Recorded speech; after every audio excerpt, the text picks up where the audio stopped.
Hello pastor గారండి. అవునన్నా. ఉన్నాలండి. Brother చెప్పండి. నా పేరు అబ్దుల్లా అండి. అవునన్నా. భీమవరం నుంచి అండి. భీమవరం, పశ్చిమ గోదావరి. అవునన్నా చెప్పండి. మీ దగ్గర వెళ్ళండి, మనం పక్క పక్కనండి. అవును. అది మీరు ఈ మధ్య వీడియోలు పెడుతున్నారు కదా, ఈ మధ్య ఏంటి చాలా నుంచి పెడుతున్నారు. మీరు ఒక 10 ఇయర్స్ నుంచి 10 ఇయర్స్ నుంచి పెడుతున్నట్టున్నారుగా వీడియోస్. అవునవునన్నా.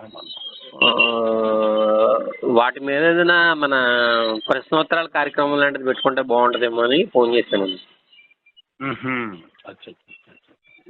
మీకు ఏమన్నా అది ఇంట్రెస్ట్ ఉందా లేదని? లేదు నాన్న, ఖాళీగా ఉండదు. డైలీ ప్రార్థనలు ఉంటాయి. ఏదో జస్ట్ ఒక 20 minutes అలాగా అంశం అందించడం ముగించుకునే. ఏం చేస్తుంటారు బ్రదర్ మీరు? నేనండి మామూలుగా దావా పని చేస్తూ ఉంటాను. నేను మామూలుగా ఫార్మసిస్ట్ అండి.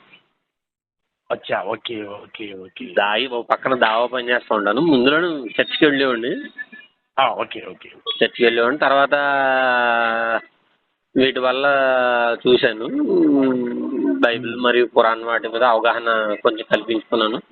తర్వాత చాలా మంది సేవకులతో మాట్లాడాను. Okay okay okay. ఎందుకు ముస్లింలతో ఎక్కువ ఉంటున్నామని చెప్పని క్రైస్తవ సేవకులు చాలా మంది మాట్లాడారు. దానిదే ఉంది. అది అన్న తర్వాత ఏమన్నారంటే యేసు శిలువ మరణంపై ఒక సుదీర్ఘమైన చర్చ జరిగింది. Okay okay. ఇంచుమించు ఒక 4 రోజులు 5 రోజులు ఇటువైపు ముస్లిం వక్తలు, ఇటువైపు క్రైస్తవ వక్తలు కూర్చున్నారు. ఎన్నాళ్ళ క్రితం మాట బ్రదర్ అది? అది అంటే ఇది డిబేట్ పరంగా అయితే చాలా మంది చేశారు మామూలుగాను. ఎంత కాలం క్రితం అంటున్నాను నేను. ఇది 10 years బ్యాక్ అండి. అచ్చా ఓకే. 10 సంవత్సరాలు. ఒక ఇటువైపు పాస్టర్, ఇటువైపు పాస్టర్ గారు, ఇటువైపు నలుగురు పాస్టర్ గారు ఉండేవారు. ఓవైపు మా బ్రదర్లు ఉన్నారు. Okay okay. ఈ దాయి ప్రచారకులు మాట్లాడారు. ఇరువైపులో మాట్లాడుకున్నారు. అంటే మూల గ్రంథంలో కూడా వెళ్ళారు చర్చా వేదికలో. గ్రీక్ వస్తుంది కదండి న్యూ టెస్ట్మెంట్. మూల గ్రంథంలోకి వెళ్ళారు చాలా వరకు. మెయిన్ యేసుక్రీస్తు వారు శిలువ మరణం లేదంటూ చెప్పుకొచ్చారు. Okay okay. ఇటువైపు మరి క్రైస్తవ సోదరులు రెండో రోజు వచ్చి మూడో రోజున ఇంకా ఆగిపోయారండి. అంటే రోజు 6 గంటలు జరిగింది, ప్రతిరోజు 6-5 గంటలు జరిగింది. అంటే ఇది వీడియోలు అయితే తీసుకోలేదు. Okay okay okay. దాని విషయంలో నేను క్రైస్తవ మిత్రులు చాలా మంది తర్వాత కూడా కలిసింది. తర్వాత భీమవరం కాదండి, భీమవరం నుంచి నేను హైదరాబాద్ వరకు.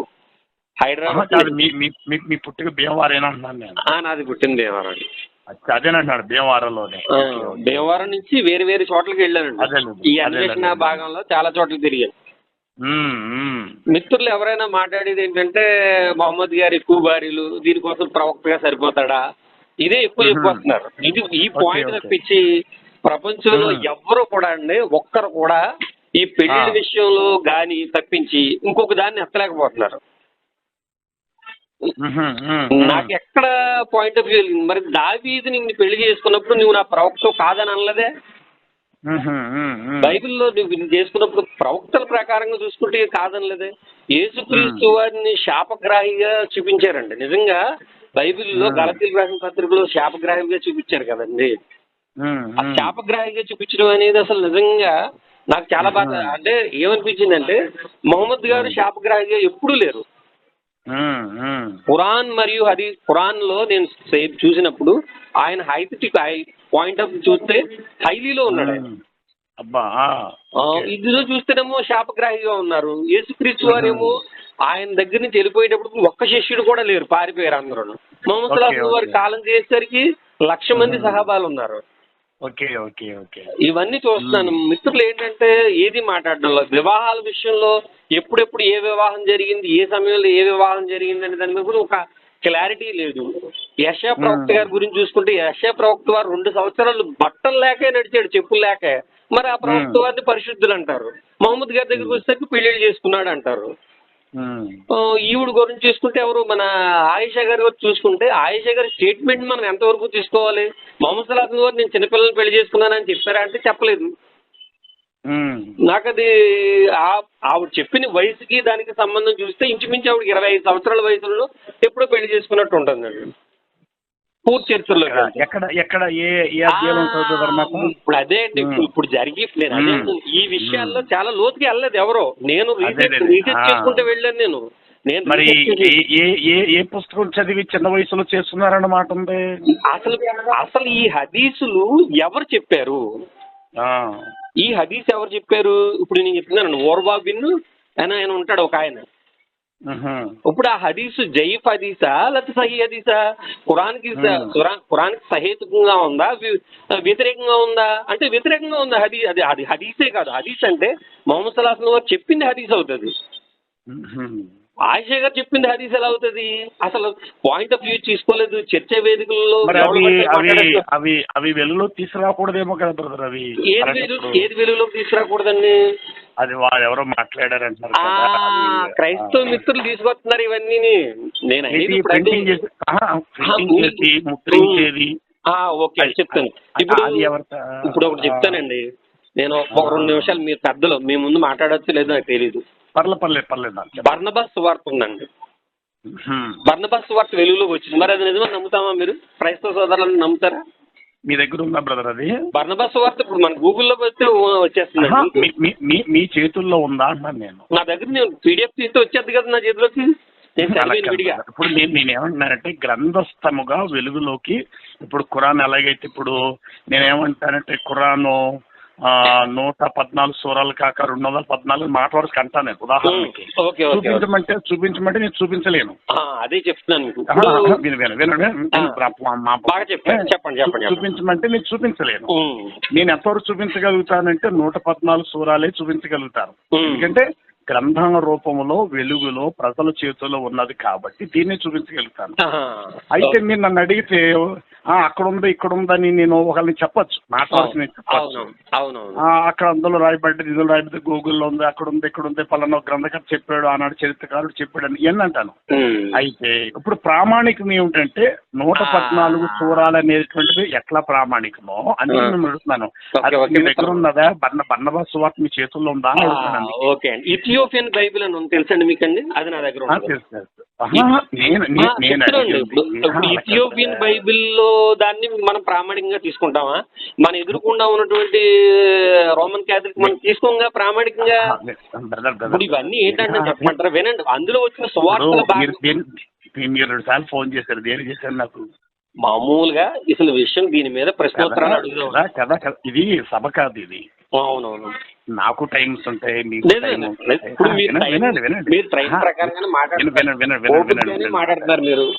నేను ఓపిక మాట్లాడుతున్నాను కాబట్టి ముందు సమయం ఉన్నదా లేదా అని అన్నాను ఆలోచన మాట్లాడి. ఎందుకు 2 సార్లు మిస్డ్ కాదు చేస్తా, ఫోన్ చేస్తా. మాట్లాడినప్పుడు హలో బ్రదర్ వినండి మాట్లాడాలా. ఇలాంటిది మాట్లాడుకునేటప్పుడు ఏం చేసుకోవాలి అని అంటే వాస్తవానికి గ్రంథాలు చేతుల్లో పెట్టుకుని మాట్లాడాలి.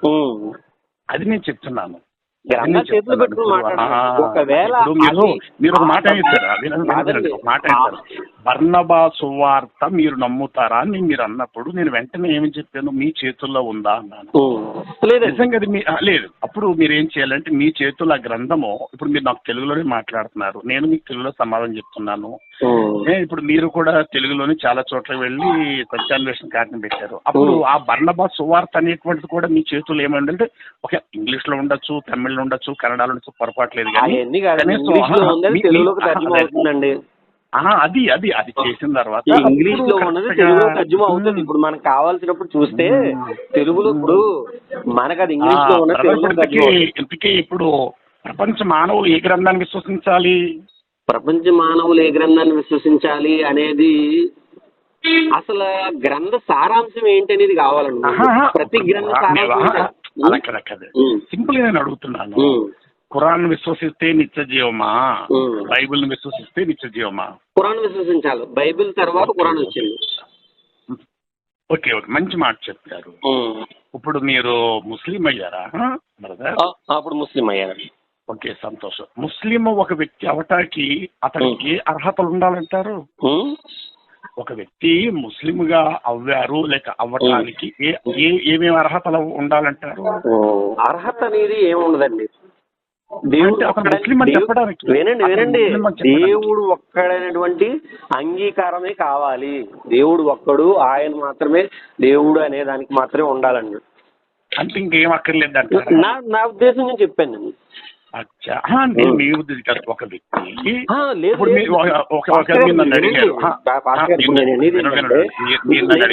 అడిగారు కదా, ఇప్పుడు అసలు దేవుడు ఇబ్రహీం అలైహిస్సలాం వారు దేవుడు ఒక్కడని గుర్తించాడు.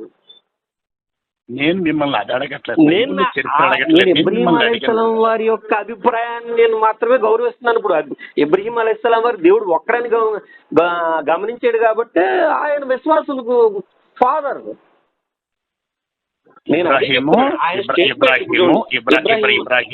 ఇబ్రాహీం అలైహిస్సలాం వారు విశ్వాసుల తండ్రి. అక్కడే ఉంది నా పాయింట్.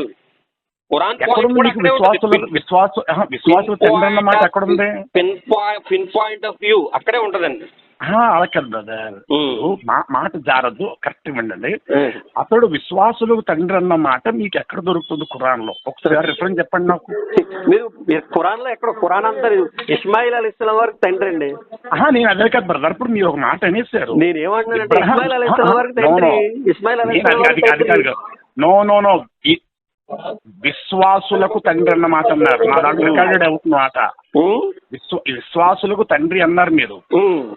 ఈ విశ్వాసులకు తండ్రి అన్న మాట మీ ఖురాన్ లో ఎక్కడుందని నేను మిమ్మల్ని అడుగుతున్నాను. ఒకసారి చెప్పండి, రిఫరెన్స్ ఇవ్వండి. చూస్తానండి, హదీసుల్లో ఎక్కడ ఉంది, నేను చూసాను. నేను హదీసుల్లో కాదు బ్రదర్. మరి ఎక్కడి నుంచి? ఇప్పుడు మొన్న ఒక మిత్రుడు వచ్చి ఎంతమంది ప్రవక్తలు ఉన్నారు, ప్రవక్తల పేర్లు ఖురాన్ నుంచి లిస్ట్ పెట్టండి, ఎక్కడి నుంచి వస్తాం? బైబిల్లో మీరు చెప్తాను, వినండి. బైబిల్లో వీళ్ళెవరో ఇజ్రాయేలీలు ఐగుప్తు నుండి కానాను దేశం వెళ్తున్నారు. సపోజ్ వాళ్ళందరి పేర్లు చెప్పండి, ఎక్కడ చెప్తాం మనం? ప్రశ్న ఏంటంటే దేనికైనా ఇప్పుడు ఇబ్రహీంని నేను విశ్వాసగా నేను గుర్తిస్తున్నానా లేదా నీ దగ్గర లేదు కదా. మనం హలో పాస్టర్ గారు, అయిపోయిందన్నా మీరు మాట్లాడడం? అవును. నేను మిమ్మల్ని అడుగుతున్న దానికి సమాధానం కరెక్ట్గా ఉండాలి కదా. మీరు ఏమన్నారు?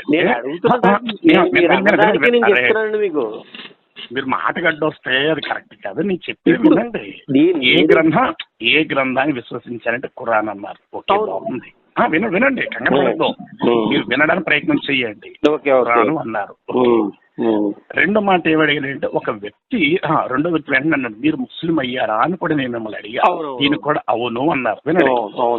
అప్పుడు మూడో మాట ఏం చెప్పారంటే ఒక వ్యక్తి ముస్లిమాన్గా అవ్వటానికి అతడు ఏ అర్హతలు తీసుకుంటే ముస్లింగా పరిగణించబడతాడు అని నేను అడిగా. దీనికి మీరు వెంటనే ఇబ్రాహీం గారు దేవుడు ఒక్కడేం చెప్పాడు, ఆయన విశ్వాసులకు తండ్రి కాబట్టి ఇబ్రాహీంను ఫాలో అవుతే సరిపోతుంది, ఎవరి సంగతి నాకు అనవసరం లేదు, నా ఉద్దేశం చెప్తున్నాను మీరు అన్నారు. అంతే, కరెక్ట్. అదే నేను దాయవలసిన పని లేదు. అయితే అతడు విశ్వాసులకు తండ్రి అని మీరు ఒక మాట అన్నారు కదా, ఆ మాట ఖురాను గ్రంథాన్ని విశ్వసించాలి, ఖురాన్ లో ఎక్కడుందని మిమ్మల్ని అడుగుతున్నాను. మొహమ్మద్ సల్లాహు వారు చాలా సార్లు చెప్పారు. నేను ఖురాన్ కోసం అడుగుతున్నాను బ్రదర్. మీరు ఖురాన్ నుంచి మీరు అడిగితే నా దగ్గర ఇప్పుడు ప్రతి ప్రశ్నకి దానికి సమాధానం ప్రతి దానికి దొరకదు. మీరు అంటారు, చాలా మంది ఏమంటారు తెలుసా, ప్రతి ప్రశ్నకి సమాధానం దొరికేస్తుంది. మనం ప్రశ్న కరెక్ట్ గా ఉంటే అప్పుడు సమాధానం కరెక్ట్ గా దొరుకుద్ది. మనం ప్రశ్న సరిగ్గా లేదనుకోండి, అది కరెక్ట్ అయిన ప్రశ్న కాకపోతే సమాధానం కరెక్ట్ గా రాదు. ఇప్పుడు మీరు విశ్వాసులు తండ్రి అన్నారు, ఆ మాట ఎక్కడుందని అడుగుతాను బ్రదర్. నేను చెప్పండి ఒకసారి, తప్పే ఉంది. ఒక అరగంటలో చేస్తారు, మళ్ళీ ఫోన్ చేస్తారా? అవసరం లేదు, ఇది బైబిల్లో చెప్పండి. బైబిల్లో ఉంది. ఎక్కడ ఉంటుంది అన్నమాట? బైబిల్లో ఉంటుందా? బైబిల్లో ఉంటుంది. రోమిల్ రాసిన పత్రికల్లో ఎక్కడ ఉంటుందండి, చూడండి. దాని రిఫరెన్స్ అని చెప్పండి ఒకసారి నాకు. బైబిల్లో ఉంటుంది. అదే బైబిల్లో ఎక్కడ బ్రదర్? ఒకసారి చెప్పండి. ఇప్పుడు అదే అంటున్నాను కదండి, ఇప్పుడు బైబిల్లో ఉంది. చెప్పండి. అదే, అరే బాబు నేను చెప్పి అర్థం కాదు, చెప్పండి బ్రదర్, నేను చదువుతాను. అదే అంటే మీకు తెలియదంటారా? మీకు తెలియదని చెప్పండి బ్రదర్, నేను చెప్తాను. చెప్పండి నాకు. మీరు అడుగుతున్నా అది కరెక్ట్ కాదు. నేను అడుగుతున్నప్పుడు నన్ను అడిగారు. ఇప్పుడు నేను బైబిల్లో విశ్వాసులకు తండ్రి అని పౌలు చెప్పినట్టుగా ఉంటుంది సువార్తల్లో, అది పత్రికల్లో ఉంటుంది. హలో, అదే పోనీ రిఫరెన్స్ చెప్పండి బ్రదర్, అది మీకు గుర్తుంటే. ఆ రోమిల్ రాసిన పత్రిక కూడా ఎక్కడ ఉంటుంది అది చెప్పండి నా చేతిలో. నేను బైబిల్ ఓపెన్ చేస్తున్నాను. రోమా పత్రిక, రోమిలకు అపోస్తుడైన పౌలు రోమిలకు రాసిన పత్రిక తీశాను. మొదటి అధ్యాయము. ఏ అధ్యాయం చేయమంటారు? ఏ అధ్యాయము? అది మొదటి అధ్యాయంలో యేసు క్రీస్తు దాసుడును అపోస్తుడైన పౌలు, అపోస్తులుడుగా ఉండుటకు పిలువబడిన పౌలు అని చెప్పి స్టార్టింగ్ లో రాయబడింది. ఇది ఏ అధ్యాయంలో ఉంటది మాట? ఏమో చూడండి, నేను చూశాను, గతంలో చూసాను. ఇప్పుడు గుర్తు రావాలంటే ఇప్పుడు నేను కూడా బయట ఉండి చేశాను మీకు మామూలుగా. ఇప్పుడు మీరు నాకు చేశారు కదా, అందుకని. సరే, అయితే ఒకసారి ఏం లేదు, తప్పలేదు. మీరు పావుగంట పోయిన తర్వాత ఒక అరగంట పోయిన తర్వాత ఒక్క మాట నాకు కావాలి, నేను ఆశపడుతున్నాను. అదొకసారి, అది విశ్వాసులకు తండ్రి అబ్రాహం అని అన్నారు కదా, ఒక్క మాట ఒకసారి నాకు చూపిస్తే బాగుంటుంది. అసలు ఇప్పుడు మీరు ఇంతకీ ఒక దీని మీదే తీసుకుంటారనమాట, ఇంకా వేరే చెప్పరనమాట. అది చెప్పింది నాకు కావాలి. మొహమ్మద్ సలాహం వారి భార్య గారు ఆయేషా గారి గురించి మాట్లాడినప్పుడు ఎవరైతే విషయం బ్రదర్, నేనే ఇస్తాను. రెండో విషయాల్లో కూడా చాలా ఇస్తున్నారు మిత్రమా, మీరు చాలా ఎత్తుతున్నారు కానీ ఎలా తప్పించుకుంటున్నారంటే చర్చా వేదిక రావట్లేదు. మీరు చర్చా వేదిక దేనికి రారు, మీకు ఖాళీ లేదంటారు మిత్రమా మీరు, కానీ మీరు అసలు ఏ చర్చా వేదిక రారు. ఇప్పుడు మీరు ఏమంటున్నారంటే, ఇప్పుడు నేనున్నాను, నేను బైబిల్లోంచి వచ్చాను ఇస్లాంలోకి, విశ్వాసాలు తండ్రి ఎవరంటే నేను చెప్తున్నాను, అది దాంట్లో ఉంది అని అంటున్నాను నేను. ఇప్పుడు దాని తప్పేమైంది? నేను తప్పు పడుతున్నాను కాదు, మీరు ఏమంటున్నారంటే బైబిల్ ఎక్కడుంది, నాకు ఇప్పుడు చూపించు, నాకు ఇప్పుడు చూపించేయాలి, లేకపోతే ఒక అరగంటలో ఫోన్ చేస్తాను చూపించి, ఉందా లేదా అంటే బైబిల్లో ఉంది. అది బ్రదర్ మీరు ఎందుకు ఆవేశపడుతున్నారు? నేను ఆవేశపడతలేదు సార్, మీరు ఉందా లేదని చెప్పట్లేదు కదా. మీరు అలా కదా, మీరు ఉంది మిత్రమా అని మీరు అంటున్నారా? అంటలేదు మీరు. అంటే బైబిల్ నాకు చూపించు,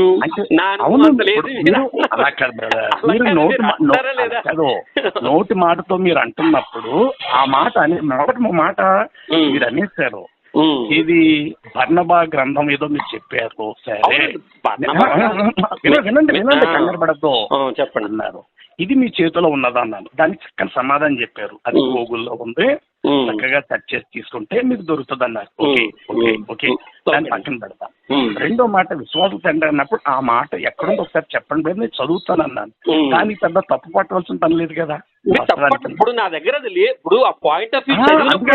ఇప్పుడు అలా కాదు బ్రదర్, ఇప్పుడు కాదు, రేపైనా మీరు చెప్పండి నాకు ఒకసారి. అది ఎక్కడున్నది నేను చదువుతానన్నాను కదా బైబిల్లో. నేను చదివి చెప్పండి, నేను చదివి ఆ మాట పైన ఏముందో కింద ఏముందో సార్ నీకు తెలుసుకోవాలని నేను మిమ్మల్ని అడుగుతున్నాను. పైన ఇప్పుడు ఏం చేస్తారు? అలా కాదు బ్రదర్, ఆ మాటకు పైన ఏమున్నది, ఏం రాయబడింది? సత్య దేవుడే నన్ను పంపిణీ నీవు పంపిణీ యేసుక్రీస్తు ఎరుగుటే నిత్య జీవం అని యోహాను సువార్త 17:3 ఉంటదండి. దాని గురించి అంటున్నాను. ఇప్పుడు యేసుక్రీస్తు వారిని ఆరాధించకుండా యెహోవాని ఆరాధించి, ఈ వాక్యం నాకు తెలుసు, నేను చెప్పాను. ఇప్పుడు దీని పైన కింద ఉన్నది ఏం చేద్దాం చెప్పండి. మీరు ఎక్కడికి వెళ్తే మీరు పాయింట్ వదిలేస్తారేంటన్నా మీరు ఇప్పుడు మనం మాట్లాడుకున్నది విశ్వాస సంబంధమైన. నేను ఇందాక ఒక మాట చెప్పాను, ఏ గ్రంథాన్ని విశ్వసించాలంటే మీ నోటితో ఖురాన్ గ్రంథాన్ని విశ్వసించాలి అన్నారు. బాగుంది. ఆ మాట చెప్పిన వెంటనే ఒక వ్యక్తి ముస్లింగా అవ్వాలంటే ఏ విధమైన అర్హతలు అతడు పొందాలి అని నేను అన్నప్పుడు ఏమీ అక్కర్లేదు, అల్లాహ్ దేవుడు ఒక్కడే నమ్మితే అదే ఇబ్రాహీము దేవుడు ఒక్కడే నమ్మాడు, అది మా విశ్వాసము, అతడు విశ్వాసులకు తండ్రి అని మీరు అన్నారు. మొత్తం చెప్పిందంటే మీరే. అవునవును. నేను దీనికి ఒక చిన్న క్లారిఫికేషన్ నేను ఏం అడిగానంటే, అసలు ఆ మాట ఎక్కడుందో చూపించమంటున్నారు మీరు. అదే బ్రదర్, ఇప్పుడు ఖురాన్లో అడిగాను తప్పు, నేను బైబిల్ అడగల.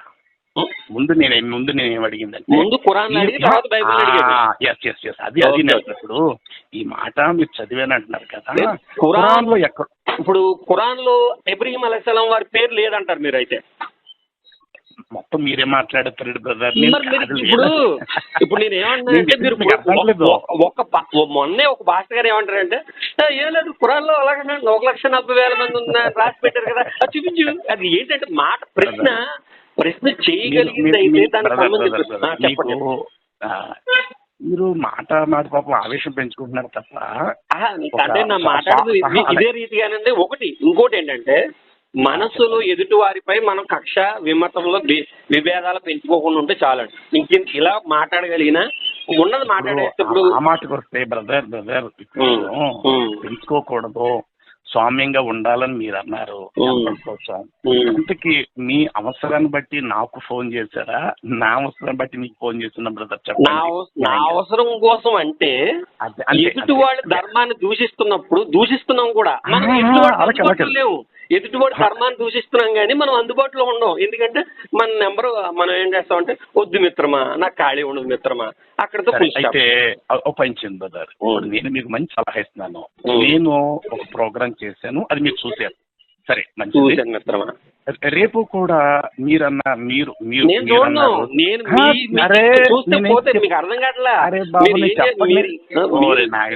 చెప్పండి. నేను చెప్పాను రేపు అన్న రోజు మీరు ఒక ప్రోగ్రామ్ చేయొచ్చు కదా అంటున్నాను. నేను చూడట్లేదు. నేను మిత్రమా, ప్రజలకి కనిపించేలాగా సోషల్ మీడియా ఒక అవకాశంగా చేసుకుని ఈ రోజు ఫేక్ మాట్లాడడం బాగా ఎక్కువైపోయింది. సోషల్ మీడియాలో 99% ఫేక్ న్యూస్ ఎక్కువైంది. చర్చ ఎదుటి వారితో చక్కగా కూర్చుని చర్చ చేయడం, దాన్ని ఇప్పుడు మీరు అన్నారు, ఇప్పుడు బైబిల్లో ఎక్కడుందని ఇది మాట్లాడడం అంటే ఇది. కానీ ఎప్పుడు మనం అందుబాటులోకి రాకుండా మనం వాళ్ళ అవతల మీద పెట్టేసి, నేను ఇంకోటి పెట్టేస్తాను, ఇంకోటి చూడండి, ఇంకోటి పెట్టేస్తాను, ఇంకోటి చూడండి అంటే మీకు ఖాళీ అయినప్పుడు ఒక 20 నిమిషాలు మాట్లాడి పెట్టేస్తారు ఏదో ఒకటి. ఇప్పుడు అవతల వ్యక్తికి మనం ఇవ్వాలి, అపాలజైజ్ చేసుకోవడానికైనా దాన్ని మాట్లాడటానికైనా. ఇప్పుడు మీ మనసులో ఉన్న ప్రోగ్రాము అయితే నేను వీడియో చేయనండి. మీరు వీడియో చేయమంటారా? నేను చేయను. ఓకే ఓకే ఓకే నేను వీడియో చేయనండి. ఎందుకంటే చెప్పమంటారా, నాకు అసలు అది అవసరం లేదు. ఎందుకంటే నేను చెప్పమంటారా, ఎప్పుడైనా ఎవరి మనస్సాక్షి అని వాళ్ళ మనస్సాక్షి చెప్తుంది నేను ఏదైనా చేస్తున్నాను ఏంటని. ఇప్పుడు కాకపోయినా మనస్సాక్షి చెప్తుంది. ఆ మనస్సాక్షి అనేది మనకు ఉంటే ఆ మనస్సాక్షి ముందు దేవుని ముందు హాజరవుతాం అనేటువంటి రేపొద్దున కర్మల లెక్కపత్రాల్లో ప్రతిదీ తీసుకుంటాం. మనం చేసిన ప్రతి కర్మకే మంచి మాట. ఈ చివరిలో మాత్రం ప్రతి కర్మకి మనం నోటితో మాట్లాడిన ప్రతిదీ ఉంటది ఖచ్చితంగా. నోటితోటి అనవసరంగా ఎదుటి వారిని మాట్లాడినప్పుడు ఆ వ్యక్తి యొక్క పూర్తి తెలియకుండా మనం పూర్తిగా మాట్లాడుతూ అవతరమైతే లోపల ఎక్కడి నుంచో నెట్లో తీసుకున్న సబ్జెక్ట్, ఎవరెవరి దగ్గర నుంచి తీసుకున్న సబ్జెక్ట్ తీసుకుని మన పొట్ట నింపుకోవడం కోసం ఎదుటి వారిని దూషించడం అనేది అతి దుర్మార్గపు చర్య. ఇది ఎప్పుడవుతుందంటే ఖచ్చితంగా దేవుని తీర్పులో ఖచ్చితంగా తేలుతుంది. అప్పుడు ఈసా అలైహిస్సలాం వారు ఏం చెప్తారో, అప్పుడు మహమ్మద్ రసూలుల్లాహ్ వారు ఏం చెప్తారో అప్పుడు అందరికీ తేలుతుంది మిత్రమా. అప్పుడు అందరికీ తేలుతుందే. అప్పుడు తేలే రోజు దగ్గర ఉన్నాయి. ఎందుకంటే ఇది మనం ఒకళ్ళొకరు శాపాలు పెట్టుకోవడం కాదు. ఎందుకంటే నేను చేసిన పొరపాటు నేను దేవుని ఎదుట ఉంటాను. అవును. ఎవరు ఒకవేళ వేరే వ్యక్తి చేస్తే ఆ వ్యక్తి ఉంటాడు. ఖచ్చితంగా. ఒకవేళ నేను ఇదే అంటున్నాను, కానీ సరిదిద్దుకోవడానికి ఇప్పుడున్న బ్రతుకున్నప్పుడే మంచి రోజులు. ఖచ్చితంగా దీపం ఉండగా ఇల్లు చక్కగా అది నేను చెప్పు లాస్ట్ పాయింట్ ఎందుకు చెప్పాను, బైబిల్లోదే. ఎందుకంటే నీవు నీళ్లు చక్క పెట్టుకున్న మాట బైబిల్లో మాట. మీకు హదీసుల్లో చాలా ఉన్నాయి. హదీసుల్లో వారి కర్మలు విను బైబుల్ తర్వాత వచ్చింది కాబట్టి అది ప్రామాణికం కాదు. మిత్రమా తప్పు. ఎందుకు నాకు ఒక 15 minutes ఇవ్వండి, నేను చెప్పమంటారా? తోరా, జబూర్, ఇంజీల్ అనేది ఆయా ప్రవక్తల మీద అవతరించబడ్డాయి. అవి ఇప్పుడు ఉన్నాయా లేదా అంటే లేవు. వాటికి సంబంధించినటువంటి ఉన్నాయి. బైబిల్ అనేది ఎప్పుడు వచ్చిందో అనేది రీసెర్చ్ చేసుకోవడం. ఇది నా దగ్గర సబ్జెక్ట్ ఉంది, ఏమంటే మీకు ఇస్తాను. బ్రదర్, ఇప్పుడు నా ఒక్క చేతుల్లో ఉన్న బైబిల్ ఒకవేళ తప్పైతే ప్రపంచంలో వందలాది దేశాలు ఉన్నాయి.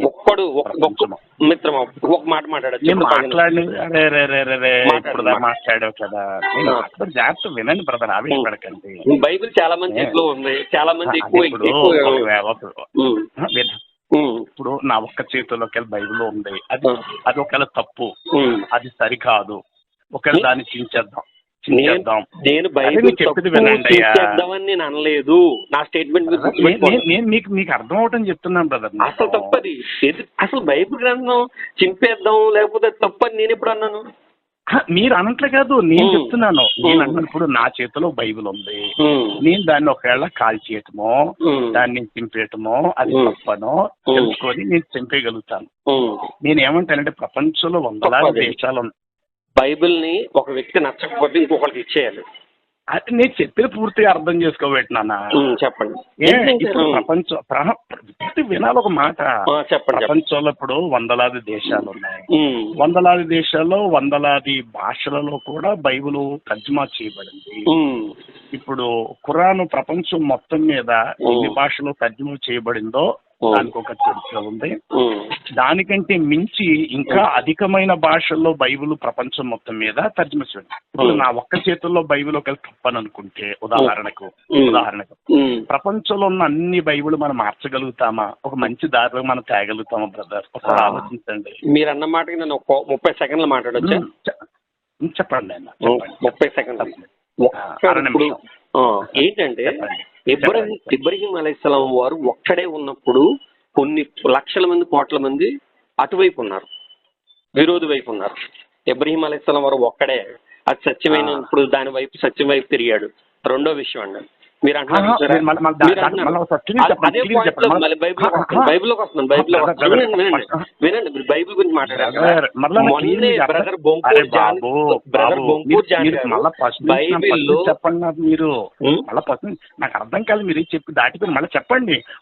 ఇంకొక నిమిషం లేట్ అయినా పర్వాలేదు, మళ్ళీ క్లియర్ గా చెప్పండి. నాకు అర్థం కాదు, మీ మాట దాటిపోతుంది, క్లియర్ చెప్పండి. ఏదైతే ఇబ్రాహీం గారు ఒకవైపు ఉన్నారు, ప్రపంచం అంతా ఒకవైపు ఉంది. ఓకే ఓకే, అది క్లియర్ చెప్పండి. ఆయన తండ్రి పూర్తి విగ్రహారాధికుడు. ఓకే ఓకే, వారి బంధుగణం పూర్తి విగ్రహారాధికులు. నమ్రుద్ అనే రాజు చంపేద్దామని చూసిన ఆయన విశ్వాసాన్ని. పేరు కావాలా? ఏం పేరు? నమ్రుద్. ఏమండి? నమ్రుద్ అన్న అతను చంపేద్దామని చూశారు. నమ్రుదు అతన్ని చంపేద్దాం అనుకున్నారా? అబ్రహాం గారినా? అబ్రహాం అలైహిస్సలాం వారిని. ఎందుకనో? ఎందుకంటే వారి దేవీ దేవతలు నేను విమర్శించాడు కాబట్టి. ఎవరు? ఇబ్రహీం అలైహిస్సలాం వారు. ఎందుకంటే వారిలోని వాడే. ఇది పూర్తిగా చరిత్ర మీకు దొరకదులండి, బైబిల్లో నిజంగా దొరకదు మనకి.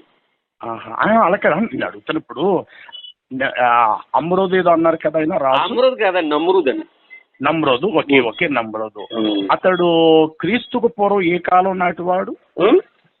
క్రీస్తుకు పూర్వం ఏ కాలము నాటివాడు? ఆ రాజు ఏ దేశాన్ని పరిపాలన చేశాడు? ఆయన పరిపాలన చేసింది బాబిలోనియా. మీరు పూర్తిగా సంస్కృతులకు వెళ్ళాలి. బబిలోనియన్ సంస్కృతులకు వెళ్తే మీకు మొత్తం వస్తుంది. మాట్లాడి కంగారు పడకండి. మీరు సంతోషంగా ఉంది తెలుసా? సరే అయితే ఇప్పుడు నమ్రోద్ ఆయన పేరు. నమ్రోద్. ఓకే అంటే నేను మెల్లిగా అడుగుతున్నాను. నమ్రోద్ అతడు క్రీస్తుకు పూర్వం ఎన్నో సంవత్సరం ముందు వాడు చూడాలి, మనం దాంట్లోకి వెళ్తే వస్తుంది. ఓకే ఒకటి మంచిది. రెండో విషయం, అతడు ఏ దేశాన్ని పరిపాలన చేశాడు? బాబిలోనియన్ సంస్కృతి. ఓకే బాబిలోన్ సంస్కృతి. ఇంతకీ అబ్రహాము పుట్టి పెరిగిన ప్రదేశం ఎక్కడ? బాబిలోనిలోనే పుట్టి పెరిగాడు అబ్రహాము. అంతే, బాబిలోని పుట్టి పెరిగాడు. సరే, ఒక్క మాట, అతడు బాబిలోనులో పుట్టి పెరిగాడు అబ్రహాము అనేది ఏమైనా మీకు ఆధారం చెప్తారా? ఆధారాలు ఉంటాయండి మన దగ్గర, చరిత్ర కానీ దానికి సంబంధించి. ఇప్పుడు కాదు, రేపైనా ఎల్లుండైనా మరి ఏం పర్వాలేదు. 2-3 రిఫరెన్స్ లో అబ్రహాము లేక ఇబ్రాహీం అనే ఆయన బాబిలోనిలో పర్వాలేదంటారా? అబ్రహాము ఎక్కడ పుట్టి పెరిగారా? ఆ సంస్కృతి పేరు మారుస్తున్నాను. పేరు ఉర్దూలో ఇబ్రాహీం అన్నారు, అందుకే నేను అంటాను. వినండి, నేను తెలుగు ముస్లిం అండి, నాకు ఉర్దూ రాదు, చెప్తున్నాను కదా. సరే, తప్పలేదు. నేను చెప్తున్నాను మీతోటి, ఎందుకంటే నేను ఉర్దూ ముస్లింని కాదు, నేను తెలుగు అనేటువంటి. ఇప్పుడు మనోళ్ళు మస్తాను, నాగూరు ఈ పేర్లు పెట్టుకుంటారు చూసారా, ఆ తెలుగు ముస్లిం నేను. మంచి బ్రదర్, మంచిది. నేనేమంటానంటే ఇబ్రాహీం అన్నానండి, పోనీ అబ్రాహం అన్నానండి, ఇంగ్లీష్ లో అబ్రాహం అనండి. వేరు, అబ్రహాం వేరు. ఇంగ్లీష్ లో అబ్రహాం అనాలి. అబ్రామ్ అంటే వేరు. అబ్రామ్ అంటే లాంగ్వేజ్ లో తప్పు పేరు వచ్చేస్తుంది. నేను చెప్పింది మీరు అర్థం చేస్తున్నారు. చెప్పండి. నేనంటే ఏ పేరైనా ఈ అబ్రహాం లేక ఇబ్రాహీం అనేటువంటి ఆయన బాబిలోని నాగరికత కాలంలో పుట్టారు. Okay, number 1. అతడుకు పూర్వము పలానా రాజు బాబిలోని అని పరిపాలన చేశారు. అవును, నమ్రుద్. ఆ నమ్రోద్ అది ఆ రాజు పరిపాలన చేశారు. అవునవును. అప్పట్లో ఉండేటువంటి భాష, వారు పలికిన భాష, ఈ 3 విషయాలు నాకు ఒక్కసారి వాట్సాప్ ద్వారా. బాబిలోనియన్ భాష అండి. అది బాబిలోన్ భాష ఏంటది? బాబిలోనియన్ భాష అండి. అది బాబిలోన్ భాష అంటే ఏంటి? దాని పేరేంటి? బాబిలోనియన్ లో వాళ్ళు ఉన్న సంస్కృతిలో ఉన్నటువంటి భాషలో. ఇప్పుడు మీకు అర్థమయ్యేలా చెప్తాను ఉండండి. ఇప్పుడు మనం హిందూ దేశంలో ఉన్నాం, హిందూ దేశంలో ఉన్నాం, హిందూ భాష అంటామా? హిందూ భాష కాదు కదా, హిందీ భాష. అది అది అది అది అది కదా సంస్కృతం. వినండి, భాషల గురించి మాట్లాడుకునేటప్పుడు భాష ఎప్పుడు పుట్టింది, ఎలా వచ్చింది అనేది కావాలి. మళ్ళా మనం అప్పుడు సైగలతో మాట్లాడుకున్నామా, భాషలతో మాట్లాడుకున్నామా, భాష పుట్టుక దాని యొక్క విషయం తెలియాలి కదా మనకి. మిత్రమా, మాట్లాడండి, సైలెంట్ వింటాను. వినండి, మాట్లాడాలి. పెద్దోళ్ళు మీరు మాట్లాడాలి, అలా అని. మరి మాట్లాడుతుంటే బ్రదర్, నేను ఈ 3 విషయాలు ఒక్కసారి, అది రేపు అయినా, ఎల్లుండైనా, ఆ ఎల్లుండి ఆ పైనైనా, ఒక 1 వీక్ లోనైనా నాకు ఒక్కసారి ఈ 3 విషయాలు తెలియపరచండి. ఏంటంటే, ఒకటి, ఇబ్రాహీం గారు బాబిలోనియాలో పుట్టారు. ఒకటి. అదే బబులోన్లో పుట్టారు. 2, అతని కాలములో ఆ నిమ్రోదు అనేటువంటి ఒక రాజు. అదే బ్రదర్, అదే సరే అంటే అన్నాను, మనం హేళనగా చూడట్లేదు. నమ్రోదు ఒకటి మిత్రమా, ఒకటి ఏంటి చెప్పమంటారా, నేను ఖురాన్ని నేను అంగీకరించాను కానీ ఖురాన్ ఒక్కని కాదు కదా నేను. అవునా కదా? నాకు తెలియదు కదా బ్రదర్. మరి బైబిల్ ఒక్కరు కాదు, ఎందుకో చెప్పమంటారా, ఎవరైతే రాశారో వాళ్ళే వక్తలు అవుతారు. మీరు వక్త కాదని నేను అంటలేదు. మీకు బైబిల్ మీద కాస్త గ్రిప్ ఉంది, ఖురాన్ మీద గ్రిప్ ఉంది, హదీసుల మీద కొంచెం అవగాహన మీకు ఉంది, నాకు ఉంది. ఉన్న టాలెంట్ ముందు నేను ఎంతండి, మాలాంటి 3 మంది చూసారు మీరు. అవునరా కాదంటారా చెప్పండి. నేను మాట్లాడుతున్నప్పుడు వినండి బ్రదర్. ఈ 3 ప్రశ్నలు భోజనం చేశారా మీరు? భోజనం చేశారా? ఇంకా లేదు బ్రదర్, బైబిల్ స్టడీలో ఉన్నాను. ప్రార్థన చేస్తారా? అంతే. నాకు ఒకసారి ఆ 3 విషయాలు రేపైనా పర్లేదు, ఎల్లుండైనా పర్లేదు, ఒకసారి నాకు, అతడు బాబులోను నాగర కటకాలు ఆయన బాబులో పుట్టారని, వాళ్ళ ఆ దేశపు రాజు ఆ కాలంలో ఉండండి, అది క్రీస్తుకు పూర్వం ఏ కాలము, ఈ 3 విషయాలు నాకు ఒకసారి రిఫరెన్స్ నాకు ఇవ్వండి చాలు, అంతే. ఇప్పుడు అది ఎందులోంచి మీరు తీసుకుంటారో నేను మిమ్మల్ని ఒకటి అడుగుతాను, ఒక బ్రదర్ గా, మన ఇద్దరం ఒక మిత్రులుగా మాట్లాడుకుందాం. చెప్పండి. 2 గ్రంథాలలో ఉన్నటువంటి, అంటే బైబిల్ మరియు ఖురాన్ లో ఉన్నటువంటి దేవుని అస్తిత్వం ఒకటా కాదా మీరు నాకు చెప్పండి చాలు. మీరు ఏ విషయాలు ఇచ్చిన ప్రకారమైనా బైబిల్ మరియు ఖురాన్ లో ఉన్నటువంటి అస్తిత్వం ఒకటా కాదా అనే దాన్ని మీరు నాకు అవును అనేది అయితే అవును పలానా ద్వారా అని చెప్పండి. కాదు అంటే కనుక కాదని ఇప్పుడు చెప్పేయచ్చు. అదా కదా, నేను మీకు టైం ఇచ్చాను కదా, ఆ టైంలో మీరు 3 రిఫరెన్స్ నాకు ఇవ్వండి, తక్షణమే మీరు నన్ను అడగండి. ఇప్పుడు నేను అనేదండి, మీరు ఇప్పుడు చెప్పేయచ్చు. అంటే మీరు కంపేర్ చేశారు బ్రదర్. ఒక విషయం గమనించాలి, ఇంటి దస్తావేజులు నా దగ్గర ఉన్నాయి, డబ్బులు మీరు నాకు ఇస్తున్నారు. ఏ రోజు నేను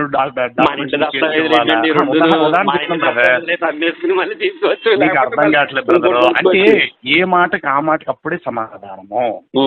ఏమంటానంటే, ఇదిగో మీ దగ్గర పుచ్చుకున్న డబ్బులు, ఇదిగో నా వస్తువు నాకు ఇవ్వండి, ఇదిగో మీ డబ్బులు ఇవ్వండి అని ఎలాగైతే ఒకేసారి 2 జరుగుతాయో, సేమ్ టైంలోనే అస్తిత్వ విషయంలో నాకు చెప్పండి మీరు. నేను అదే బ్రదర్, ఇది మీరు నాకు ఎప్పుడైతే 3 విషయాలు తక్షణమే నాకు, అంటే మీరు ఒకటైనా ఒప్పుకుంటున్నారా కాదు నువ్వు చెప్తున్నారు చెప్పండి నాకు చాలు. నేను ఇంకా తీస్తాను, తీసి మీకు నేను అవసరమైతే మీకు వాట్సాప్ లో పెడతాను. పెట్టడం కాదు, ఫోన్ చేసి చెప్పండి. ఎందుకు మళ్ళీ వాట్సాప్ లో నేను ఎక్కువ చూడను, మీరు చెప్పండి, ఫోన్ చేసి బ్రదర్ మీరు పంపించాను నా పేరు మీద చూడండి అన్నది చెప్పండి. వెంటనే మీరు తీసుకొని తక్షణమే మీ అభిప్రాయాన్ని చక్కగా నేను వివరిస్తాను. ఏం బ్రదర్, మీ ఏజ్ ఎంత? మీ ఏజ్ ఎంత? ఏజ్ అంటున్నాను. నా ఏజ్ అంటారా? నా ఏజ్ పార్టీ ఉంటుంది.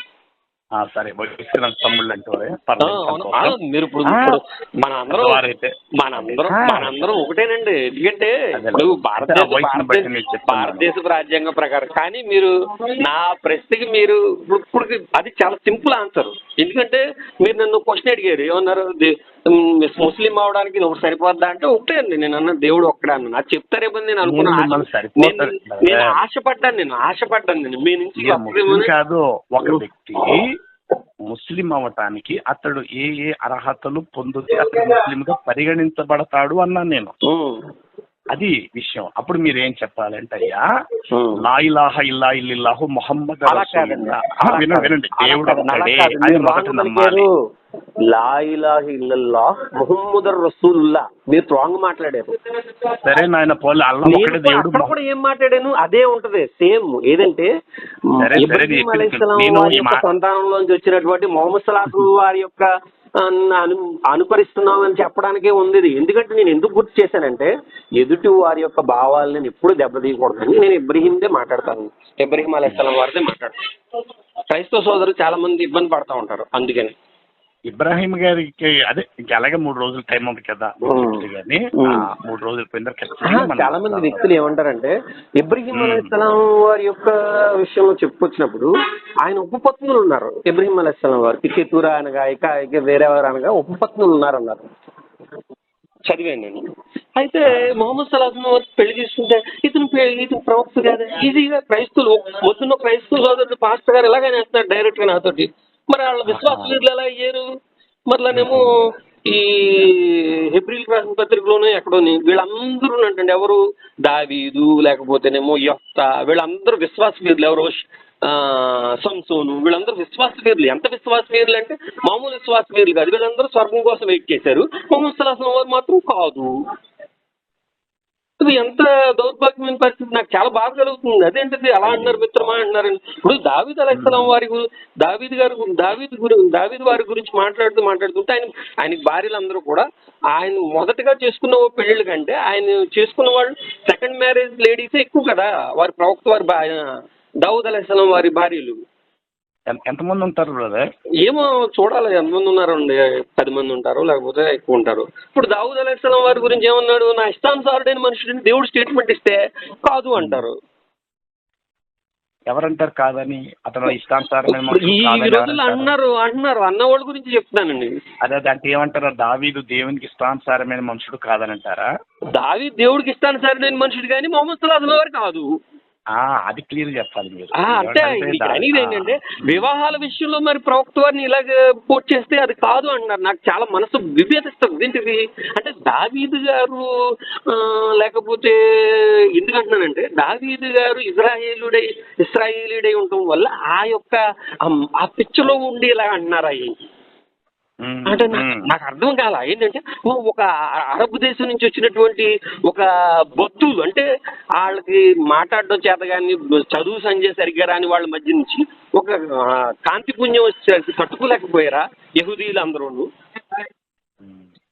అని చెప్పి నాలో నాకు ఒక రకమైన అంటే మరి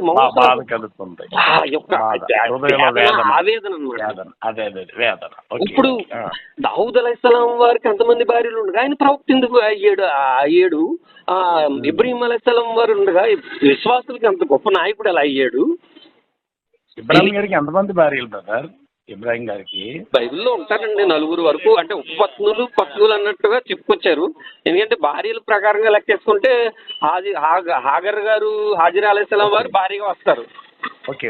ఈ మన ఇబ్రాహీం అలైహిస్సలాం వారి గురించి నౌజుబిల్లా మనం అనకూడదు. బైబిల్లో నా చెల్లి అని చెప్పినట్టు ఉంటుంది. మరి అక్కడ ఖురాన్లో మరి ఎక్కడ ఉండదు. ఎందుకంటే ప్రవక్త నాయకుడు నా యొక్క తండ్రి, నా విశ్వాసులకు తండ్రి అయినటువంటి ఇబ్రాహీం అలైహిస్సలాం వారిని అలా ఎందుకు చూపించారు ఇశ్రాయేలీలు అని చెప్పి ఒక్కొక్కసారి నాలో ఆవేదన అనమాట. తండ్రి వంశావళి నుండి వచ్చింది ఆవిడ. తండ్రి వంశావళి ఎక్కడి నుంచి వచ్చిందండి ఆవిడ బైబిల్ ప్రకారంగా? అబ్రహాముకి తండ్రి పేరు ఏం పేరు అన్నారు మీరు? అబ్రహాం తండ్రి పేరు చూద్దామండి. ఇబ్రాహీం అలైహిస్సలాం తండ్రి పేరు అదే మరి అప్పుడు చెప్పేటప్పుడు ఆయనకి ఎంతమంది కుమారులు అని చెప్పినప్పుడు కుమార్తెలు షారా ఎక్కడి నుంచి వస్తుంది ఒక మాట చెప్పగలుగుతారు. కుటుంబంలో ఇప్పుడు ఇస్సాకు అలైహిస్సలాం వారికి కూడా ఇస్సాకు అలైహిస్సలాం వారికి కూడానండి భార్య బైబిలోనియా నుంచి తీసుకొస్తారు. ఎందుకంటే ఇక్కడ నుంచి వద్దంటాడు ఆయన.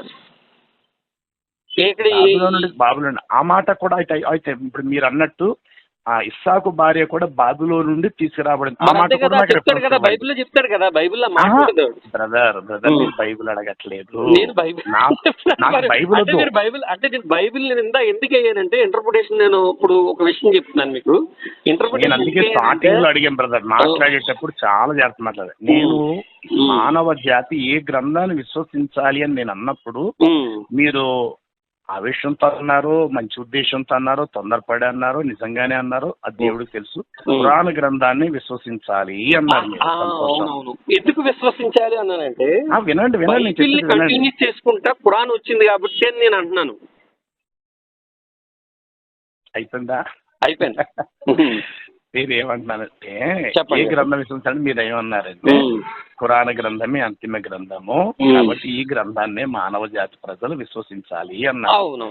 నేను ఇప్పుడు నేను అడిగే ప్రతి పాయింట్ కూడా ఖురాన్ లో నుండి మిమ్మల్ని అడుగుతున్నాను. ఇప్పుడు ఇస్సాకు భార్య బాబులో నుండి వచ్చింది అన్నారు. ఆ విషయం ఆ చరిత్ర పూర్తిగా ఉండదు.